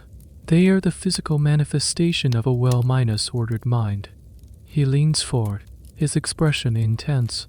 By outsourcing this function to a machine, what are we doing to these delicate neural pathways? Do they wither? Does the muscle of social grace atrophy from disuse? Is it possible that a man who relies on your salute or IUM will, over time, find himself less capable of genuine, unassisted politeness? He may even find his moral compass slightly demagnetized, his capacity for sincere respect diminished. This is classic Victorian medical theory. It's a mixture of genuine anatomical knowledge, wild speculation, and moral philosophy all mashed together. The idea that moral character was physically located in the brain and could be strengthened or weakened like a muscle was a popular one. Phrenology, the pseudoscience of reading personality from the bumps on a person's skull, was only just beginning to fall out of fashion, and its influence lingered. Dr. Finch isn't just a doctor. He is a moral philosopher with a medical degree. The question of whether technology makes us dumber or weaker is, of course, a debate that still rages today in the context of smartphones and GPS.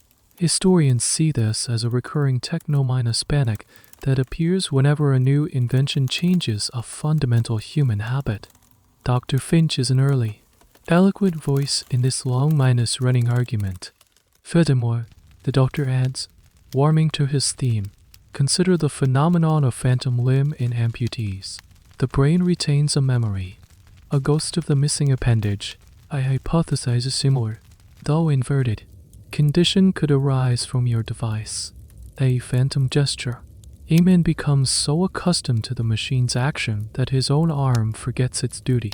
He might find himself in a situation without his hat, or with a malfunctioning device, and be struck by a sudden, paralytic social awkwardness, his own limbs refusing the familiar command. The machine, intended as a servant, could become a cruel master. He sits back, apparently satisfied with his dire pronouncements. He has diagnosed your invention with the potential to cause postural benefits, neural atrophy, and a new psychological malady he has essentially just invented. He concludes by telling you he intends to write a paper on his observations for a medical journal. He asks if you would be willing to provide him with several more units for a small, controlled study he wishes to conduct on some of his less discerning patients. You leave the consulting room in a daze. Your head is swimming with phrases like postural correction and neural atrophy. You came here seeking a simple endorsement, a marketing tool. Instead, you have been given a complex, bewildering, and slightly terrifying diagnosis of your own creation. Dr. Finch has elevated your silly hat minus tipping machine into a subject of serious medical debate. He has wrapped it in the intimidating language of science and pathology. Strangely, this might be even better than a simple endorsement. Your device is no longer just a novelty. It's a controversy. It's a topic for serious men to discuss in serious journals. And in the Victorian world, being controversial was often the next best thing to being successful. The weeks following your meeting with Drive, Finch or Strange, his promised article has not yet appeared, but word of his study has begun to leak out, creating a low buzz of curiosity around your invention. Sales have seen a slight, almost imperceptible uptick. It seems that being the subject of medical concern is a fantastic marketing tool, but success, even of this mild and peculiar sort, breeds imitation. One morning, Abernathy storms into your office, his face the color of a ripe plum. He throws a copy of the Daily Telegraph onto your desk. Look at this. Boy, we've got competition, he roars. You pick up the paper. There, on page 3, next to advertisements for liver pills and reinforced courses, is a large, professionally drawn ad. It depicts a handsome, mustachioed gentleman smiling beatific ally as a complex device on his head performs some unseen function. The headline reads, tired of social strain, announcing the Coventry Steam Minus Powered Courtesy Assistant. Your heart sinks. It's a direct competitor, and from the looks of it, a much more ambitious one. The advertisement's text is a masterpiece of florid prose. It dismisses crude clockwork, novelties a clear shot at you, and promotes its own patented miniature steam minus pressure system as the pinnacle of silent, powerful, and elegant operation. It claims to offer not just a head minus tip, but a range of calibrated gestures, from a subtle brim minus flick to a full, ceremonial doffing, all controlled by a discrete dial on the user's waistcoat. This is more than competition. It's an arms race. A social etiquette arms race. You had a monopoly on automated politeness for a glorious few months, but the market has responded. You spend the day trying to learn more about your new rival. The company is based in Coventry, a city known for its bicycle and clock-minus making industries. So they have the engineering pedigree. The inventor, a man named Theodore Sludge, seems to be your shadow minus self-ambitious, clever, and apparently better minus funded. His steam minus powered system is, from an engineering standpoint, both brilliant and insane. The idea of strapping a pressurized, high minus temperature steam boiler, no matter how small, to a person's head is a notion of such magnificent recklessness that you can't help but feel a twinge of professional jealousy. It makes your safe, reliable clockwork seem quaint and old minus fashioned. A few weeks later, another one appears. This time it's an ad in a society magazine for the Parisian pneumatic solar. This one is all about style. The advertisement emphasizes its French origins, even if it was probably made in a shed in Birmingham. Its lightweight construction and its whisper minus quiet operation, powered by a system of compressed air bulbs hidden in the user's pockets. It's marketed towards the dandy, the fashionable man who would find your salute or IUM Sledge's courtesy assistant to be far too industrial and English. The Parisian model is positioned as chic, continental, and effortlessly cool. You are now in a 3-way battle for the soul of the lazy gentleman. It's a perfect microcosm of the wider industrial world. The British are competing on power and reliability, your clockwork versus Sledge's steam, while the French are competing on style and sophistication. Abernathy, ever the fighter, wants to retaliate.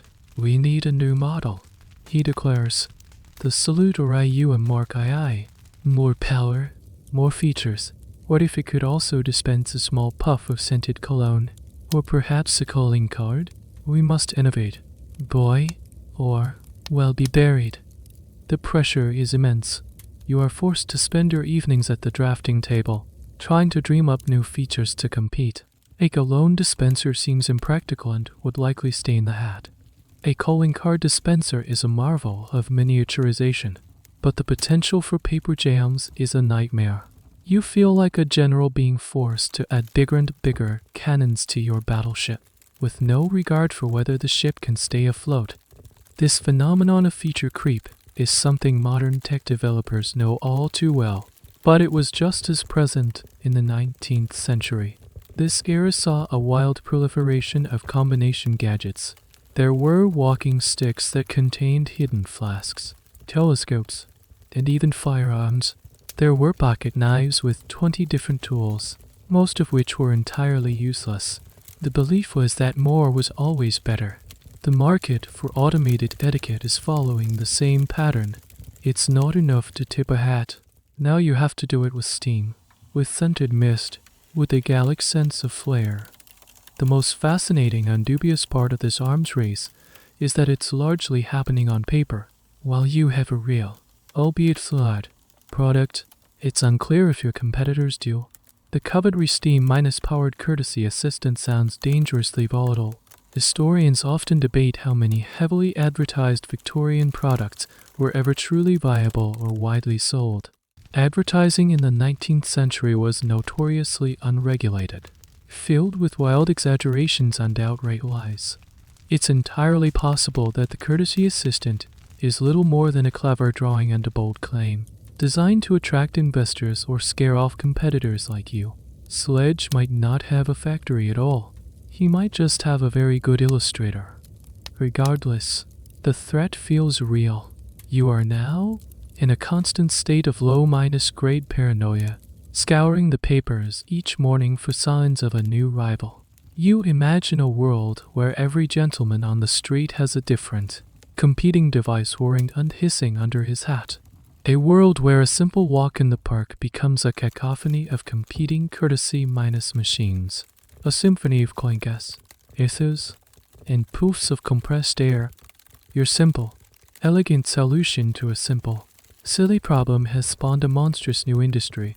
You have to decide whether to join the mad race to add more features, or to stick to your original vision of simple, effective if slightly noisy automation. The future of your company depends on it.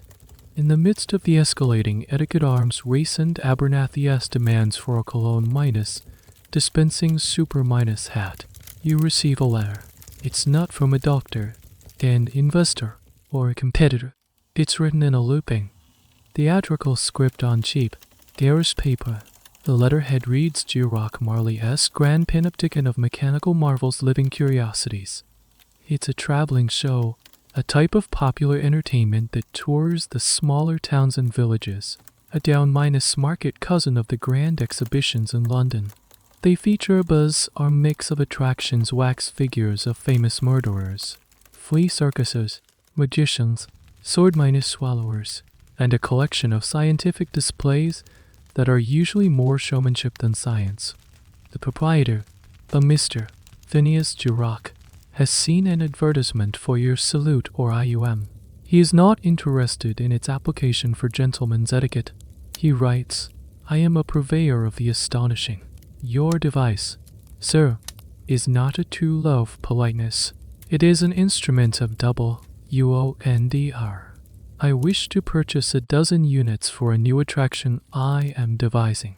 One that will bring gasps of amazement from the common man and woman. Abernathy's dismissive. A tawdry carnival show? We are selling a luxury item for gentlemen, not a prop for clowns. But you are intrigued, and frankly, a sale of 12 units is a sale of 12 units. You convince Abernathy to agree, and a week later, a man with a suspiciously waxed mustache arrives in a garishly painted wagon to collect the devices. You try to explain their proper operation, but he just winks and says, Don't you worry, Professor. Mr. G-Rock has a vision. You hear nothing for 2 months. You almost forget about the strange transaction, busy as you are with fending off imaginary steam-minus powered competitors. Then, a letter arrives from a cousin of yours who lives in a small market town in Essex. Dearest cousin, it reads, I saw the most peculiar thing at a traveling show today. It was a most curious act involving a monkey, and it made me think of you and your unusual line of work. Day monkey, your blood runs cold. Driven by a morbid curiosity you can't quite explain, you take a train out to the next town on G-Rock. Marley-esque advertised route. You find their show set up in a muddy field on the edge of town. A large, garishly painted banner flaps in the wind. It depicts a chimpanzee, dressed in a tiny smoking jacket and a bowler hat, bowing to a crowd of astonished minus-looking people. The text below reads BEHOLD, SPA-NKY,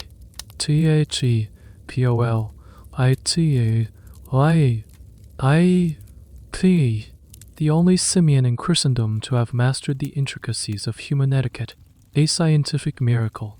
You pay your tuppence and enter the tent. Inside, a small crowd is gathered around a makeshift stage. And there, sitting on a velvet minus-draped stool, is a rather bored minus-looking chimpanzee. On its head is a tiny bowler hat. Mr. G-Rock, the proprietor, a man with a booming voice and a waistcoat that has seen better days, is acting as master of ceremonies. Ladies and gentlemen, he proclaims, you have seen apes that can ride bicycles. You have seen apes that can drink tea, but never before have you witnessed an ape that understands the very foundations of civil society. Observe. He gestures to a young woman he has pulled from the audience. She stands nervously on the stage. Now, Spanky, G-Rock commands, show the pretty lady some respect. G-Rock, you realize, is holding a small rubber bulb in his hand, the wire trailing discreetly up his sleeve, and then you can just make it out. Behind the backdrop and up the leg of the stool Spanky is sitting on. He gives the bulb a squeeze. From under the chim's head comes the familiar CLONK-CIs, E's D-DHWMP of your invention. The tiny bowler hat lifts off Spanky's head, holds for a moment, and then lowers itself. The effect is utterly surreal. It's a perfect, mechanical gesture of politeness performed by an animal that is probably just thinking about its next banana. The crowd gasps. A few people applaud. They are completely taken in. They are not seeing a machine. They are seeing a scientific miracle. An ape that has somehow been taught the manners of a gentleman. It's a brilliant, cynical, and hilarious deception. This is a use for your invention that you could never have conceived of in a million years. You designed it to solve a problem of the highest stratum of human society. And here it is, being used to create a low-brow theatrical illusion involving a primate. It's a perfect example of how an inventor loses all control over their creations, meaning the moment it goes out into the world, the user, or in this case, the showman, defines its purpose. This strange corner of Victorian entertainment is a world that historians are fascinated by. It was a realm where science, spectacle, and outright fraud were inextricably linked. The public had a voracious appetite for marvels and were often willing to believe the most outlandish claims, especially if they were presented with a bit of scientific-sounding language. Shows like G-Rocks were the popular science documentaries of their day, albeit with far less accuracy and far more monkeys in hats. Your salute, or IUM, a genuine piece of engineering, has been co-opted into this world of smoke and mirrors. After the show, you approach Mr. J-Rock. He recognizes you immediately unbeams, clapping you on the back. Ah, the inventor. He booms. A genius. Your machine is the talk of every town we visit. Spankai is a star, and it's all thanks to your magnificent contraption. You told people the monkey is doing it himself. You say, a little weakly, of course, my boy, that's the magic. That's the showmanship. If I told them it was a machine, where's the wonder in that? You sell a tool for gentlemen. I sell astonishment, or both, in the business of illusions. You and I. Yours is just a little more subtle. You watch as the chimp, its hat now removed by a handler, contentedly peels a banana. Mr. G-Rock's words hang in the air. Are you that different? You sell a machine that creates the illusion of effortless grace. He uses the same machine to create the illusion of a well-mannered ape. In a way. Yes, right. He then places another order, this time for 24 units. The act is so popular, he says with a wink, I'm thinking of expanding. A whole family of polite primates. It'll be a dynasty. You walk away from the muddy field feeling bewildered, slightly compromised, and strangely proud. Your invention might not be taking high society by storm, but it has found its most enthusiastic and creative customer. The patent tether minus spring salute, or IUM, is officially a hit in the provincial carnival circuit. The money from Mr. G-Rock's polite primate empire is a welcome, if slightly absurd, revenue stream, but it does little to satisfy Abernathy's ambition or your own. You didn't get into this business to demonize hot chimpanzees. You got into it to revolutionize human society, the ultimate validation. The grandest stage you can imagine is not a muddy field in Essex, but the glittering heart of the British Empire's industrial pride, the Great Exhibition. Well, not the original Great Exhibition of 1851, of course. That was decades ago. A legendary event housed in the magnificent, purpose-built Crystal Palace. But the spirit of that exhibition lives on. Smaller, more specialized international fairs and expositions are held regularly in London and other major cities, celebrating industry, art, and commerce. A major international exposition of mechanical arts has just been announced, to be held in a massive hall in South Kensington. This, you decide, is your chance for redemption. This is where the salute or IUM will be judged not by giggling dandies or carnival-goers, but by serious men of science, industry, and international commerce. It's a chance to erase the memory of the Hyde Park poodle and establish your invention as a serious piece of engineering. Abernathy, seeing the potential for attracting wealthy international buyers. Agrees. Securing a booth is expensive and difficult. You have to submit your patent, technical drawings, and letters of recommendation. You strategically include a redacted and very vague summary of drive. Finch has studied on the pastoral benefits of the device, making it sound far more medically significant than it was. To your immense joy and surprise, your application is accepted. You are allocated a small but respectable 10 by minus foot booth in the Hall of Domestic and Personal Apparatus. The preparation is frantic. Abernathy, for once, spares no expense. He commissions a beautiful displaced and made of polished mahogany, with velvet draping on delicate gas lamps. You worked tirelessly in the factory, supervising the creation of a dozen flawless exhibition-grade salute or IUMIS. These are the devices you dreamed of making in the first place. Their casings are polished brass, not tin. Their gears are hand-finished and wisp-quiet. Each one is a work of art, a perfect marriage of form and function. The opening day of the exposition is overwhelming. The hall is a cavernous space, a cathedral of noise and motion. The air rings with the hiss of steam engines, the whir of dynamos, and the chatter of a dozen languages. You are surrounded by the technological marvels of your age. To your left is a demonstration of a new telephone switching system, connecting calls with a dazzling display of flashing lights. To your right, a German company is showing off a new, highly efficient internal combustion engine. Across the aisle, an American inventor is demonstrating a typograph, an early typewriter that promises to revolutionize office work. You feel very, very small. Your little hat-tipping machine seems frivolous, almost pathetic, compared to these world-changing technologies. Your booth is situated in a slightly more whimsical section of the hall. Your neighbors are a diverse and eccentric bunch.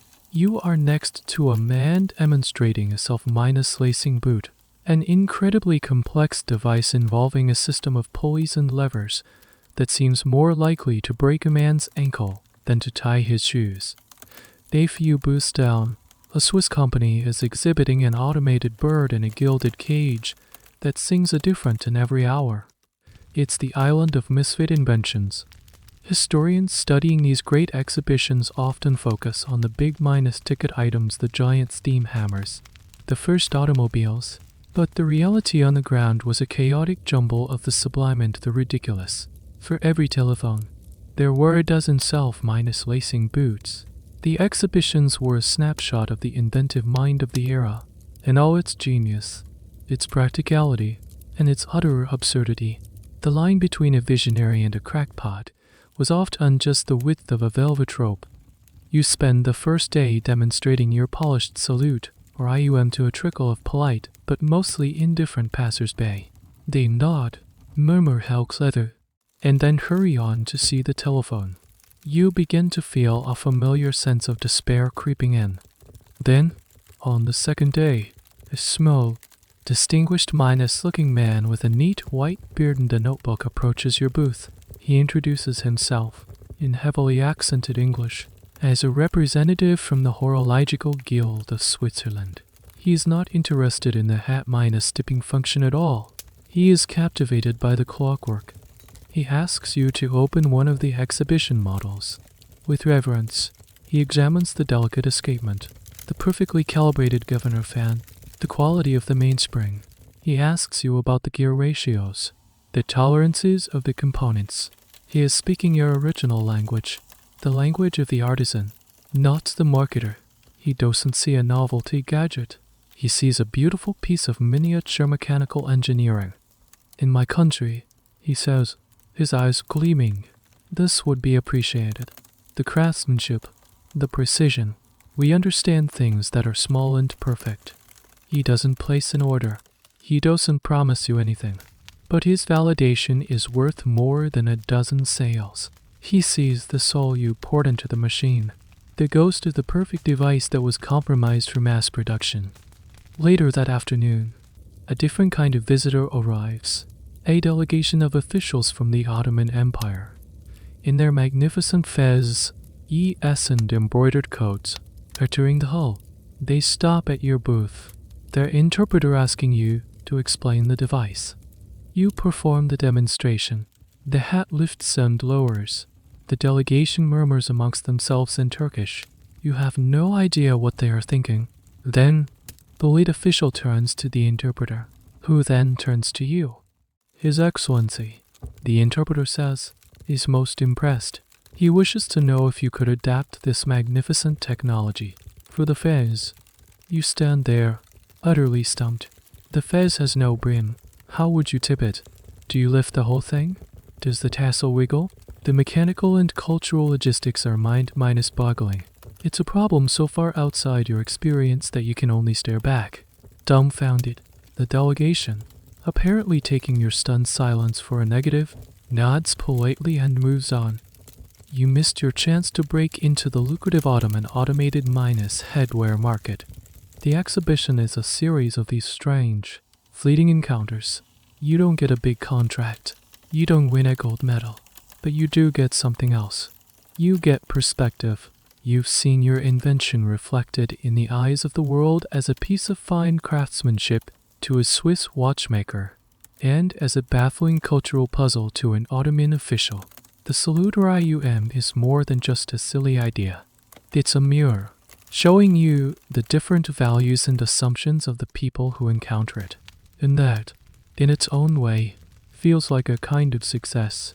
The international exposition gives you a renewed sense of legitimacy, but it fails to translate into a significant boost in sales. The salute or IUM remains a niche curiosity, a product more talked about than purchased. Then, one Wednesday morning, the world decides to talk about it a lot more.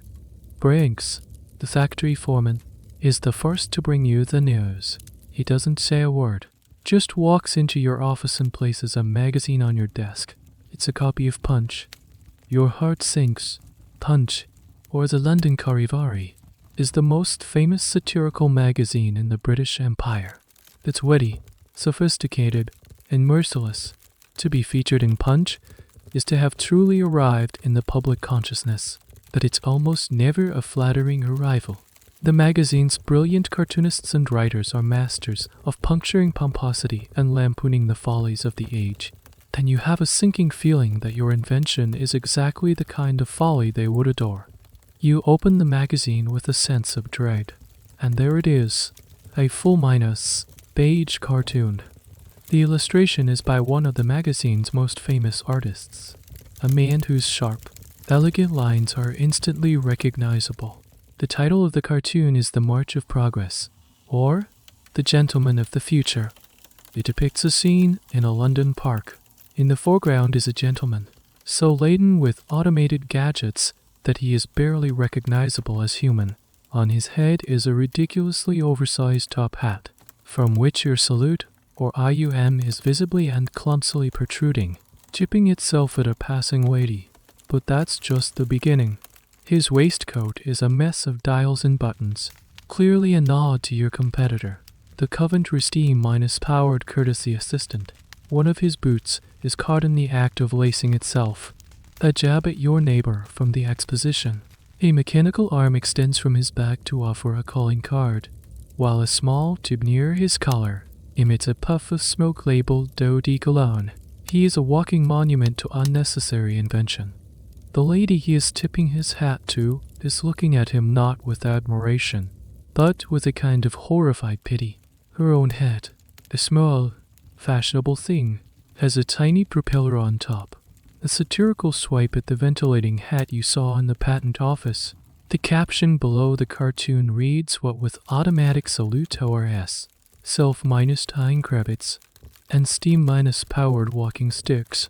The modern gentleman will soon have no need for limbs or a mind of his own whatsoever. It's a brutal, comprehensive, and devastatingly funny takedown of your entire industry. You are not just a target. You are the centerpiece of the joke. Your salute or IUM, with its clunky, visible mechanism, is presented as the gateway to this dystopian future of outsourced humanity. The cartoonist has perfectly captured the public's underlying anxiety about technology, the same fears that Dr. Finch articulated with his pseudo-minus scientific jargon. But where Finch was serious and clinical, Punch is sharp, witty, and reaches 100 times more people. Abernathy, when he sees it, is surprisingly calm. You expect him to fly into a rage, but instead, he studies the cartoon with a strange, thoughtful expression. "Well," he says, with a wry smile you've never seen before. "We're famous." He understands something that you, in your wounded pride, do not. In the world of Victorian media, there is no such thing as bad publicity. Being mocked in punches, in a bizarre way, a mark of relevance. It means you are part of the national conversation. People who had never heard of the salute or IUM will now know what it is. The name might be associated with a joke, but it will be known. The historical role of satire magazines like Punch is a subject of much academic study. Were they a genuine force for social change, shaping public opinion and holding the powerful to account? Or were they simply a form of sophisticated entertainment, a way for the educated classes to feel clever and superior to the follies they read about? The answer is likely a bit of both. For you, the magazine has acted as a powerful cultural lens, focusing all the vague doubts and absurdities surrounding your invention into one single, unforgettable image. The fallout from the cartoon is immediate. For the next few weeks, you can't go anywhere without seeing people chuckling over it. The phrase "doing a salute" or IUM briefly enters the London slang as a term for a clumsy or overly elaborate attempt to be polite. Your rivals are mocked just as much as you are. Theodore Sledge's steam-powered courtesy assistant becomes the butt of jokes about men whose heads might explode from a combination of high pressure and high society. Some of your more timid clients return their devices, not wanting to be associated with the cartoon. But, to your astonishment, a new type of customer emerges: the ironic buyer. Young university students, cynical bohemians, and people who fancy themselves as wits start buying the salute, or IUM, because it was in Punch. They wear it as a joke, a piece of performance art. They host automated gentleman parties where they try to outdo each other with useless gadgets. Your invention has undergone another bizarre transformation. It has gone from a serious, if misguided to love etiquette, to a medical curiosity, to a carnival prop, and now to a symbol of satirical protest against modernity itself. You are selling your product to people who are buying it specifically to mock the original reason you invented it. The money all spends the same, as Abernathy is fond of saying, but you can't help but feel a profound sense of dislocation. You look at the cartoon again. The artist has drawn your face, or at least a caricature of it, onto the beleaguered gentleman of the future. He has your anxious eyes, your slightly bewildered expression. The joke is not just on your invention.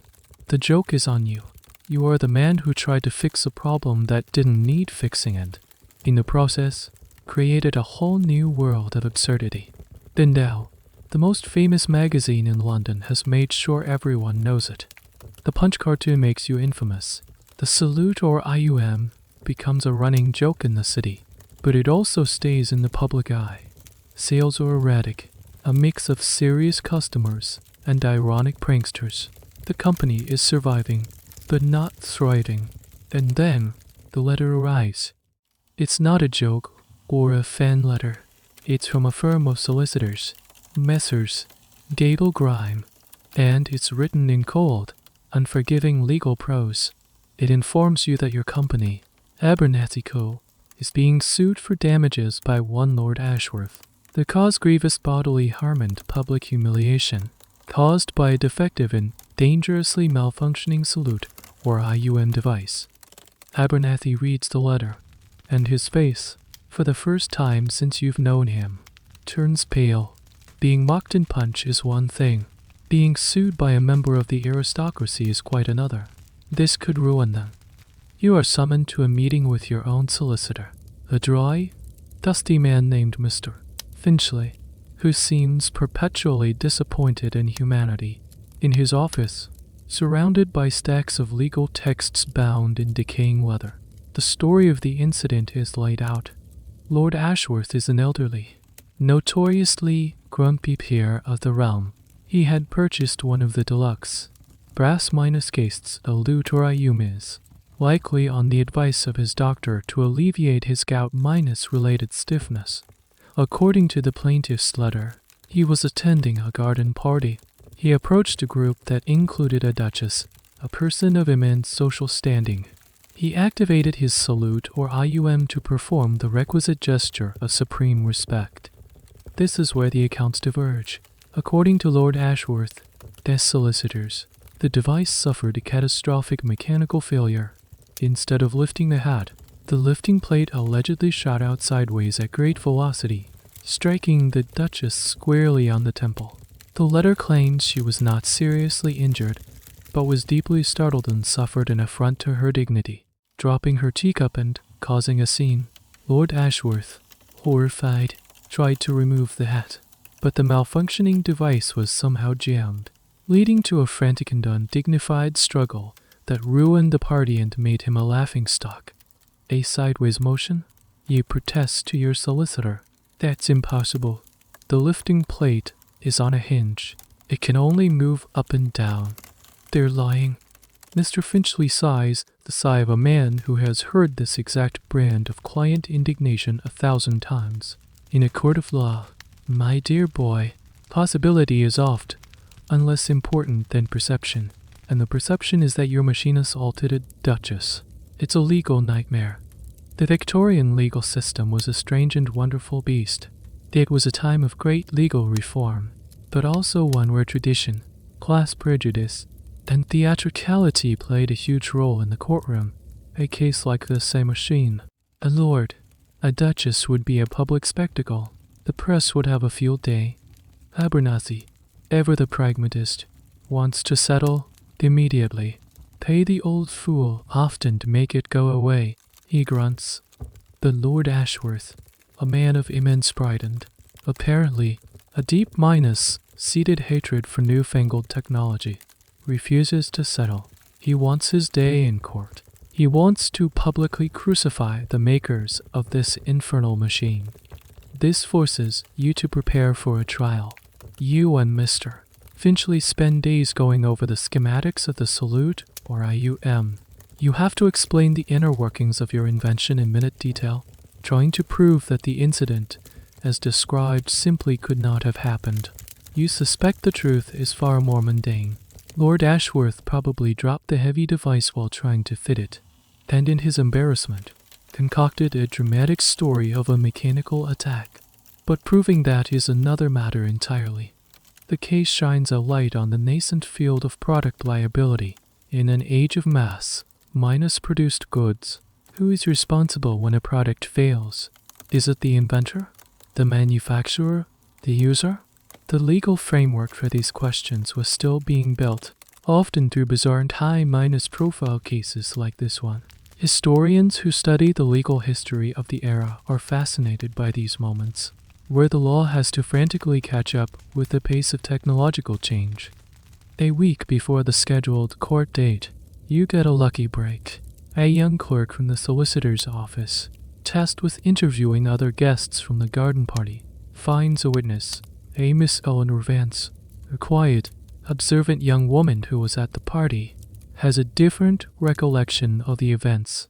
You and Mr. Finchley meet with her. She is nervous, but clear-headed. Lord Ashworth was showing the device off to everyone. She explains. He was very proud of it. He called it his mechanical servant, but he seemed to be having some trouble with the winding key. I saw him forcing it, and I heard a distinct snap sound just before he approached the Duchess. This is your defense. He broke it through misuse. The snapping sound was likely the mainspring being overwound and breaking, exactly like the incident at the Hyde Park debut. The sideways motion was probably just the broken mechanism collapsing inside the hat as he moved his head. Mr. Finchley's eyes light up with a flicker of professional excitement. User error, a classic defense. But Miss Vance adds a crucial and troubling Detail. The Duchess wasn't struck by the machine. She says softly, I was standing quite close. Lord Ashworth made his bow, and as he did, a small bird, which had been nesting in the tree above, chose that exact moment to drop a souvenir. It landed on the Duchess's shoulder. That is what startled her. That is why she dropped her teacup. Lord Ashworth's hat was simply part of the general chaos that followed. The truth is a sublime comedy of errors. A broken spring, a clumsy lord, and a bird with unfortunate timing. The salute or IUM was not the weapon. It was merely an accessory to the crime. Armed with this new testimony, Mr. Finchley writes a blistering letter to Lord Ashworth's solicitors, laying out in excruciating detail the testimony of their new witness and gently suggesting that their client might not enjoy having the story of the bird dropping discussed in open court and reported in every newspaper in London. 2 days later, the lawsuit is quietly dropped. You have won. You have been vindicated. But the victory is a hollow one. The ordeal has cost a fortune in legal fees and has dragged your company's name through the mud. It highlights the immense vulnerability of an inventor. You aren't just responsible for your machine working correctly, but also for defending it against every possible misuse, accident, or outright lie that a user might dream up. The experience leaves you feeling weary and disillusioned. The beautiful, simple dream of invention has been replaced by the ugly, complicated reality of litigation. The lawsuit is behind you, but it has left a scar. The salute or IUM is now notorious. A product famous for being satirized and punched for allegedly assaulting a duchess with the help of a pigeon. Abernathy is tired of the headaches. The factory corner, dedicated to your invention, grows quieter. The stream of orders, which was never more than a trickle, slows to an occasional drip. You are forced to confront a reality that is far more powerful and inexorable than a grumpy lord or a satirical cartoonist, the changing tide of fashion. You begin to notice it subtly at first. You're walking down Regent Street, and you see a group of young, fashionable men. They are not wearing the stiff, formal top hats or bowlers that your device is designed for. They are wearing softer felt hats, like the Homburg, made popular by the Prince of Wales. Or, even more alarmingly, they are wearing tweed flat caps, previously the headwear of the rural working class, now adopted as a rakish, informal style. Then, you see something truly shocking. A young man, an artist type, walking with a lady in broad daylight, with no hat at all. His hair is artfully disheveled, and he seems completely unashamed. A few years ago, this would have been a scandal, a sign of utter disrespectability. Now, it just looks muttered. The woman he is with doesn't seem to mind in the slightest. The tyranny of the hat, the very problem you set out to solve, is beginning to crumble on its own. You retreat to the libraries, poring over fashion magazines and society columns. The trend is undeniable. While formal headwear is still required for official functions, in the most conservative business and political circles, for everyday wear, a new informality is taking root. The rigid, unspoken rules that governed every social interaction are starting to relax. The complex grammar of hat gestures is being replaced by a simpler vocabulary, a polite nod, a friendly smile. This is a profound cultural shift. Historians and sociologists still debate the exact causes. Some point to the rise of sports and leisure activities. A man can't easily play a game of tennis or ride one of those new Midas-fangled bicycles while wearing a towering silk top hat. Others argue it's tied to the changing class structure. As the middle class grew in confidence and influence, they began to reject the stiff, aristocratic fashions of the old guard in favor of more practical and comfortable styles. Still others suggest it has to do with improvements in public transport, like the enclosed carriages of the Underground Railway, where wearing a large hat is simply an inconvenience. Whatever the reason, the implications for your business are catastrophic. You have invented the perfect, automated solution to a problem that is rapidly ceasing to exist. You've created the world's most advanced buggy whip just as the first automobiles are starting to appear on the streets. Abernathy sees it too. He is a man of textiles. He understands the currents of fashion better than anyone. One afternoon, he calls you into his office. He doesn't look angry, just resigned. "It's over, son," he says, gesturing to a fashion plate on his desk, showing a man in a soft, casual cap. The world is moving on. Stiff hats and stiff manners are going the way of the dodo. We're holding on to a relic. You try to argue. You talk about new markets, new models. What about a device for the Hamburg? A gentler, softer tip, you suggest, sounding desperate even to your own ears. "It's not the hat, it's the attitude," he says, shaking his head. "The world is getting faster. People don't have time for all the ceremony anymore. They want convenience, comfort. Your machine, it's a beautiful, clever solution to yesterday's problem." He informs you that he is shutting down the Salute or IUM production line. The factory space will be refitted for a new line of ready-made flannel trousers, a product he is certain has a brightened, profitable future. He offers you a severance package, a respectable sum that is more than generous. He also gives you something else, the patent. He signs the rights back over to you, along with the dozen or so remaining exhibition-grade models. They're your babies. After all, he says, with a rare flash of sentimentality, maybe you can find a home for them. It's a strange, quiet end to your grand industrial enterprise. There's no bankruptcy, no dramatic collapse, just a pragmatic business decision. The great, thumping steam engine of progress has simply rolled on, leaving you and your invention behind on the platform. You go back to the now silent corner of the factory. The workers have already been reassigned. The specialized tools and presses are being dismantled. The shelves where hundreds of Salute or IUM once sat are empty. You pack the last few dozen unsold units into a crate. They are the final remnants of your dream. The tin ones are mostly melted down for scrap. Their brief, noisy lives over. But you carefully wrap the beautiful brass mahogany models from the exhibition. They are too perfect to be destroyed. You are an inventor without a product, a captain without a ship. The world has not been revolutionized. Gentlemen's arms presumably still ache, but they are solving the problem not with technology, but by simply refusing to play the game anymore. The irony is crushing. The social liberation you wanted to provide with a machine has been achieved by a simple change in collective attitude. You stand in the empty workshop, the dust motes dancing in the single shaft of light from a grimy window. The constant thump of the mill's steam engine, which was once the soundtrack to your ambition, now sounds like a funeral drum, marking the slow, quiet death of the patent spring Salute or IUM. The end of a company is not a single event, but a slow, quiet unraveling. After Abernathy's pragmatic decision, your days are spent overseeing the melancholy logistics of dissolution. You are the chief mourner at the funeral of your own dream. The factory space is the first to go.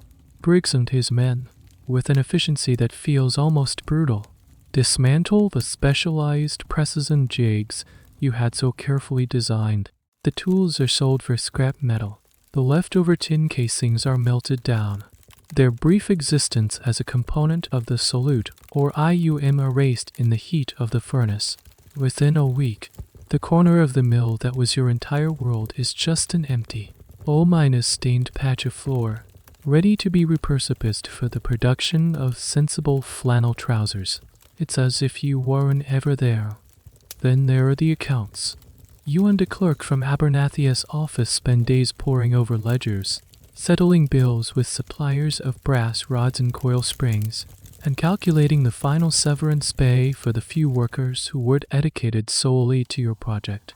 The numbers tell a bleak story. The company, over its short lifespan, never truly turned a profit. The initial investment was eroded by production costs, the disastrous public debut, the expensive exposition booth, and the ruinous legal fees from the Lord Ashworth affair. The only period that showed a net positive income was the brief, glorious time when you were the official hat-minus mechanic to the provincial primate entertainment industry. It's a detail you ask the clerk to omit from the final report. The process is an education in failure. In the grand stories of Victorian enterprise, you only hear about the soaring successes, the Cadburys, the Stevensons, that for every one of them, there were thousands of small, hopeful companies like yours that flickered into existence and then quietly died out. Historians call this the churn of capitalism, a constant process of creation and destruction.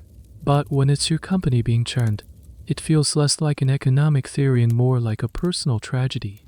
You are a statistic in a history book you haven't read yet. You have to deal with the existing customers. A handful of recall notices are sent out, offering a small refund for the return of the device, citing discontinuation of the product line. Most are ignored. A few salute or IUM as are returned, their owners clearly tired of the joke. One is sent back by the widow of the elderly gentleman from Bath. In a short, polite note, she explains that her husband had passed away, but that the device had brought him a measure of comfort in his final months. Your invention, a source of farce and litigation for so many, was a genuine help to at least one person. The thought is a small, solitary candle in the gloom. Then there's Mr. G. Rock. You write to him, informing him that you can no longer supply parts or new units for Spanky, the polite ape and his growing dynasty. He writes back a surprisingly philosophical letter. The public's fancy is a fickle beast. My boy, he writes, Spanky's star is already beginning to wane. The crowds now clamor for a pig that can allegedly solve arithmetic problems. We had a good run. Fear not. Your magnificent machines will be given a place of honor in my personal collection of retired wonders. It's comforting to know that your inventions will spend their retirement alongside the props of a numerate pig. The final act is clearing out your small office. It's a space filled with ghosts. You roll up the schematics for Prototype 2, the beautiful dream, and the desperate sketches for the Cologne minus dispensing Mark II, the dream turned nightmare. You pack away the copy of Punch with the damning cartoon, and the file of legal documents from the Ashworth case. These are the artifacts of your journey, the relics of your glorious failure. You are left with the dozen perfect. Exhibition minus grade salute or IUM is that Abernathy let you keep. They sit in their padded crate, a silent testament to what could have been. They are too beautiful to throw away, too specialized to sell. They are your legacy, a collection of exquisitely crafted solutions to a problem that no longer exists.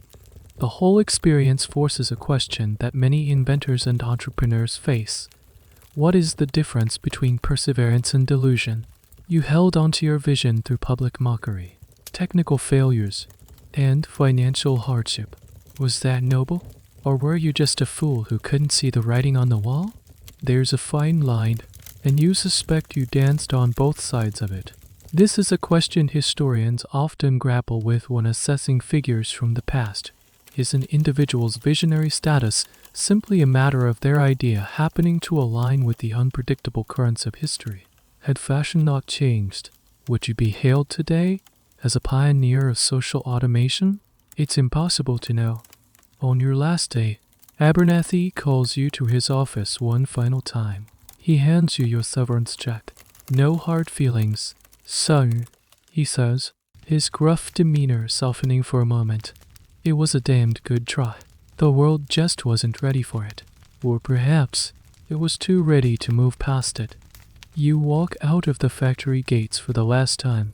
The rhythmic thump of the steam engine feels distant now, part of a world that is no longer yours.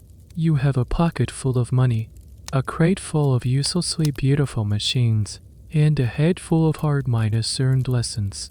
You are unemployed. Your company is dead. Your great invention is obsolete. The great Victorian age of invention roars on around you, but your part in it, for now, is over. The severance from Abernethy gives you a cushion, a rare chance to float in the busy river of London life without the desperate need to swim. The frantic energy that has propelled you for the past few years, the obsession, the anxiety, the constant problem minus solving drains away, leaving a hollow, quiet space in its wake. For the first time in a long time, you have nothing to invent. You move into a new, smaller set of rooms, and the crate containing the 12 exhibition minus grade salute or IUM sits in the corner like a coffin. Some days you avoid looking at it. On others, you open the lid and run a finger over the polished brass, a painful reminder of your failed ambition. To fill the silence in your head, you start to walk. You walk for hours, exploring parts of the city you never had time to see. You watch the construction of the new Tower Bridge, a marvel of steam minus powered hydraulics and Gothic steel, and you feel a pang of envy for the engineers who are building something so grand, so permanent, so undeniably useful. Your hat minus stipper seems like a pathetic toy in comparison. You spend afternoons in the British Museum, wandering through halls filled with the wreckage of entire civilizations. You see Roman gadgets, Assyrian clockwork, Egyptian water clocks. You realize that the dream of automation, of making life easier through clever machines, is not a Victorian invention. It's an ancient human impulse. You are part of the very long line of hopeful, and often failed, inventors. The thought is strangely comforting. It contextualizes as your failure, making it feel less personal and more a part of the human condition. One day, out of whim, you visit the patent office again, not to file an application, but to browse the archives. A ghost haunting the scene of your former hopes. You look up your own patent, number 4712. An apparatus for the automatic lifting and lowering of headwear. It's there, officially enshrined in the records of human ingenuity. It's a small form of immortality. No matter what happened to the company, your idea is preserved here forever. You also look up your rivals. You find a patent for Theodore Sledge's steam minus powered courtesy assistant. The design is even more terrifying than you imagined. A complex web of miniature pipes and valves. An appendix to the file notes that the patent was abandoned after just 1 year. You can only imagine what kind of disastrous test run lead to that decision. You find no patent at all for the Parisian pneumatic Salor, confirming your suspicion that it was nothing more than a marketing fiction. A ghost designed to haunt you. You won the arms race by default, simply by being the only one who actually built the damn thing. This research into failed inventions becomes a new, gentle obsession. You learn about the acoustic telegraph, a pre-minus telephone device that was supposed to transmit musical notes over wires, which never worked. You read about the atmospheric railway, a grand project by the famous engineer Isambard Kingdom Brunel, which used stair pressure to pull trains through a pipe and failed spectacularly due to technical issues, specifically rats eating the leather seals.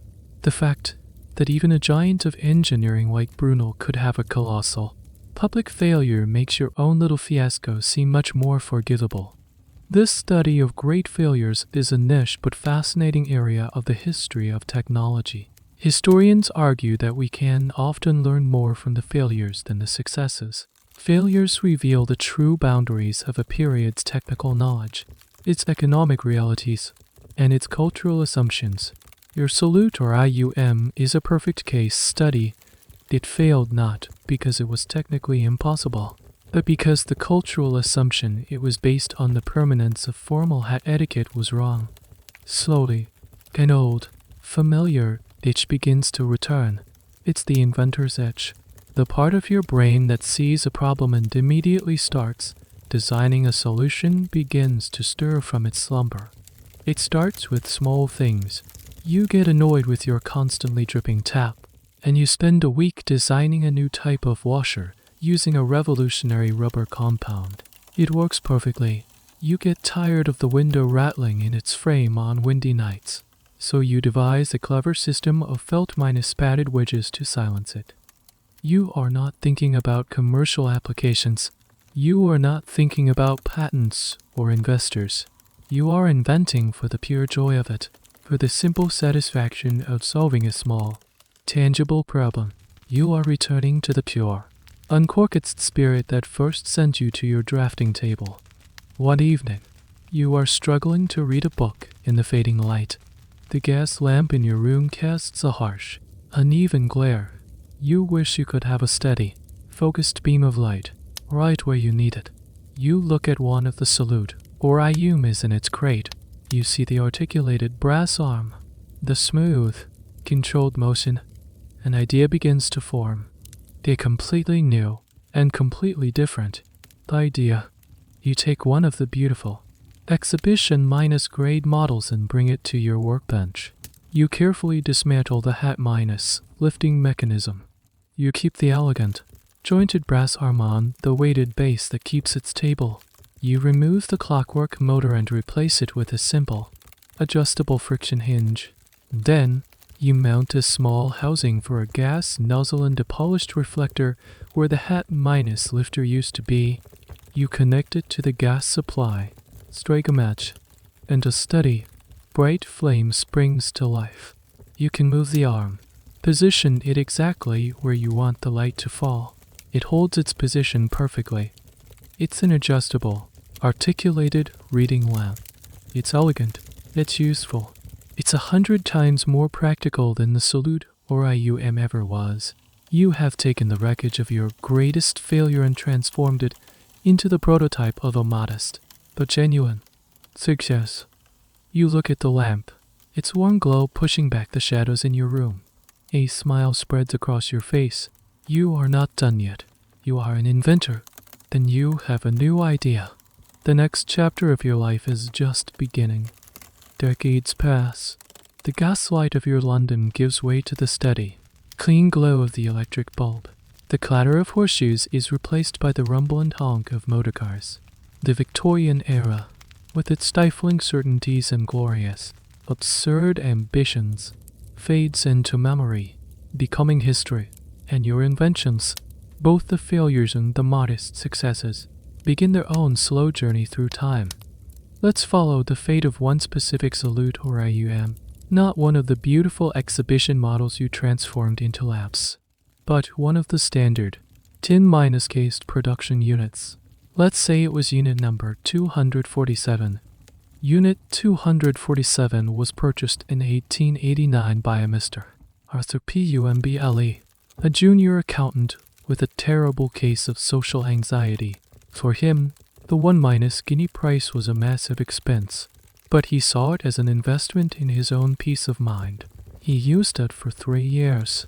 The loud CLON K-CI's easy mind STHWUMP of the mechanism was a comfort to him, the sound of social obligation being correctly dispatched. He was one of your few genuinely satisfied customers. But as the 1890 seconds wore on, Mr. Pumble noticed, just as you did, that the world was changing. His colleagues started wearing softer hats. His boss declared that hats were no longer required inside the office. The salute, or still strapped faithfully inside his bowler, was activated less and less. Eventually, he stopped wearing the bowler altogether, opting for a fashionable flat cap. The salute, or was retired. Mr.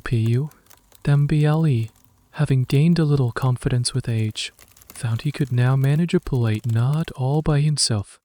Unit 247 was placed in a small wooden box, along with his grandfather's pocket watch and day walk of his mother's hair, and stored in the attic. There it's at, in the dark, for nearly 50 years. It survived 2 kings, a world war, and the invention of the radio. Mr. Pumble grew old and passed away. His children, clearing out the house in the late 1942s, found the box. They looked at the strange, tin and iron contraption with bewilderment. They had no idea what it was. A piece of a clock? A strange kind of fishing reel? Believing it to be a piece of worthless junk, they put it in a box of household clutter destined for a charity shop. The charity shop, run by two elderly ladies, was just as baffled. They put it in a brick minus a minus brack bin with a price tag of sixpence. There it sat for another few months, nestled amongst chipped teacups, lonely salt shakers, and tarnished silverware. This is the typical life cycle of an obsolete object. It goes from being a cutting minus edge piece of technology to a sentimental keepsake too. Finally, anonymous junk. Most inventions end their lives here. In the purgatory of the junk shop or the scrap heap, the stories and ambitions of their creators are lost, scrubbed away by the passage of time. But Unit 247 gets a lucky break. One rainy afternoon, a man named Mr. Alistair Finch Jr. enters the shop. He is the son of the very same drive, Finch, who had studied your device decades ago. Alistair is not a doctor. He is an amateur historian and a collector of what he calls bygone technologies. He has a particular fondness for the strange, unsuccessful gadgets of the late Victorian era. He inherited his father's passion for peculiar inventions, but none of his pseudo-minus scientific moralizing. He rummages through the brick minus a minus brack bin and his eyes fall on the familiar shape of your device. He knows exactly what it is. His father had one on his desk for years, a relic from his study. He buys it for sixpence, feeling as though HES just committed a robbery. Back in his study, a room filled with early typewriters, failed fountain pens, and bizarre kitchen gadgets, Alistair cleans the grime off Unit 247. He is a patient, careful man. He manages to gently pry open the tin casing. The clockwork mechanism inside is rusted and frozen. The mainspring is snapped, Mr. PUMBL. He must have overwound it on its very last use. Alistair spends a week meticulously restoring it. He carefully removes the rust, oils the gears, and, using his watchmaker skills, fashions a new mainspring. This act of restoration is a fascinating one. It's a form of historical conversation. As he handles the components, he is trying to understand the mind of its creator. Why was this gear shaped this way? Why was this lever placed here? It's a way of communing with you, the inventor, across the chasm of time. Historians and museum curators who perform this kind of work often talk about the object's voice. They believe that a physical artifact, if studied closely enough, can tell you its own story, the story of its making, its use, its abandonment. Alistair is listening to the voice of Unit 247. Finally, the moment comes. He wins the new spring with a small key. He presses the trigger. CLONK minus CIs EZ minus THWUMP. The sound echoes in the quiet study. It's a sound from another world, a mechanical ghost brought back to life. The lifting arm rises and falls, as perfectly as the day it was made in Abernathy's factory. Alistair is thrilled. He has rescued a small piece of history from oblivion. He writes an article about his find for a small historical society journal. He describes the device, recounts his father's theories about it, and speculates on the anonymous inventor who dreamed it up.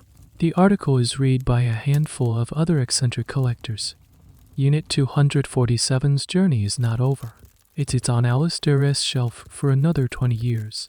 When he passes away, his collection of bygone technologies is bequeathed to a local museum, not a grand national institution, but a small, underfunded regional museum of industry. And so, Unit 247, the humble product of your ambitious dream, finally finds its final resting place.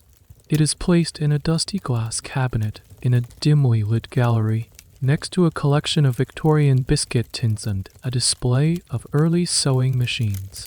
Its long, strange journey from a London factory to an accountant's attic, to a charity shop bin, to a collector's study, has come to an end. It is now officially a museum piece, an artifact, a piece of history. Let's leave Unit 247 resting in its dusty provincial museum for a moment and jump forward again, this time to the present day. The small museum of industry has, against all odds, survived. It's still underfunded, still a little shabby, but it's there, and a new curator has just been hired. Her name is Drive, Maurice Thorne, a young, energetic historian with a PhD in the material culture of the late Victorian period. She has a particular interest in what she calls technological follies. Dr. Thorne believes that you can learn just as much about an era from the things it got wrong as from the things it got right. While her older colleagues are obsessed with the steam engines and power looms, she is drawn to the museum's forgotten corners, to the weird and wonderful objects that don't fit into the grand narrative of progress.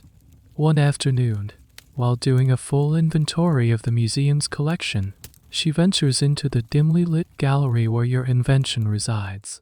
She sees the cabinet filled with biscuit tins and sewing machines, and in the back, she spots a Unit 247. The old label next to it, typed on a yellowing index card, simply reads Clockwork Device, late 19th C. Purpose unknown. Her heart beats a little faster. She knows what this is. She's seen drawings of it in old copies of Punch and Read, Alastair Finch Jr. This obscure article about it. This is a Salutor IUM. A real, physical example of the legendary automatic hat-dipper. It's like an archaeologist finding a rare and mythical creature. She carefully removes it from the display. The museum's records are sparse, only tracing its ownership back to the Finch collection. The original owner, the company, the inventor, all are listed as unknown. For Dr. Thorne, this isn't an obstacle. It's a challenge. It's a historical mystery waiting to be solved. Her research begins.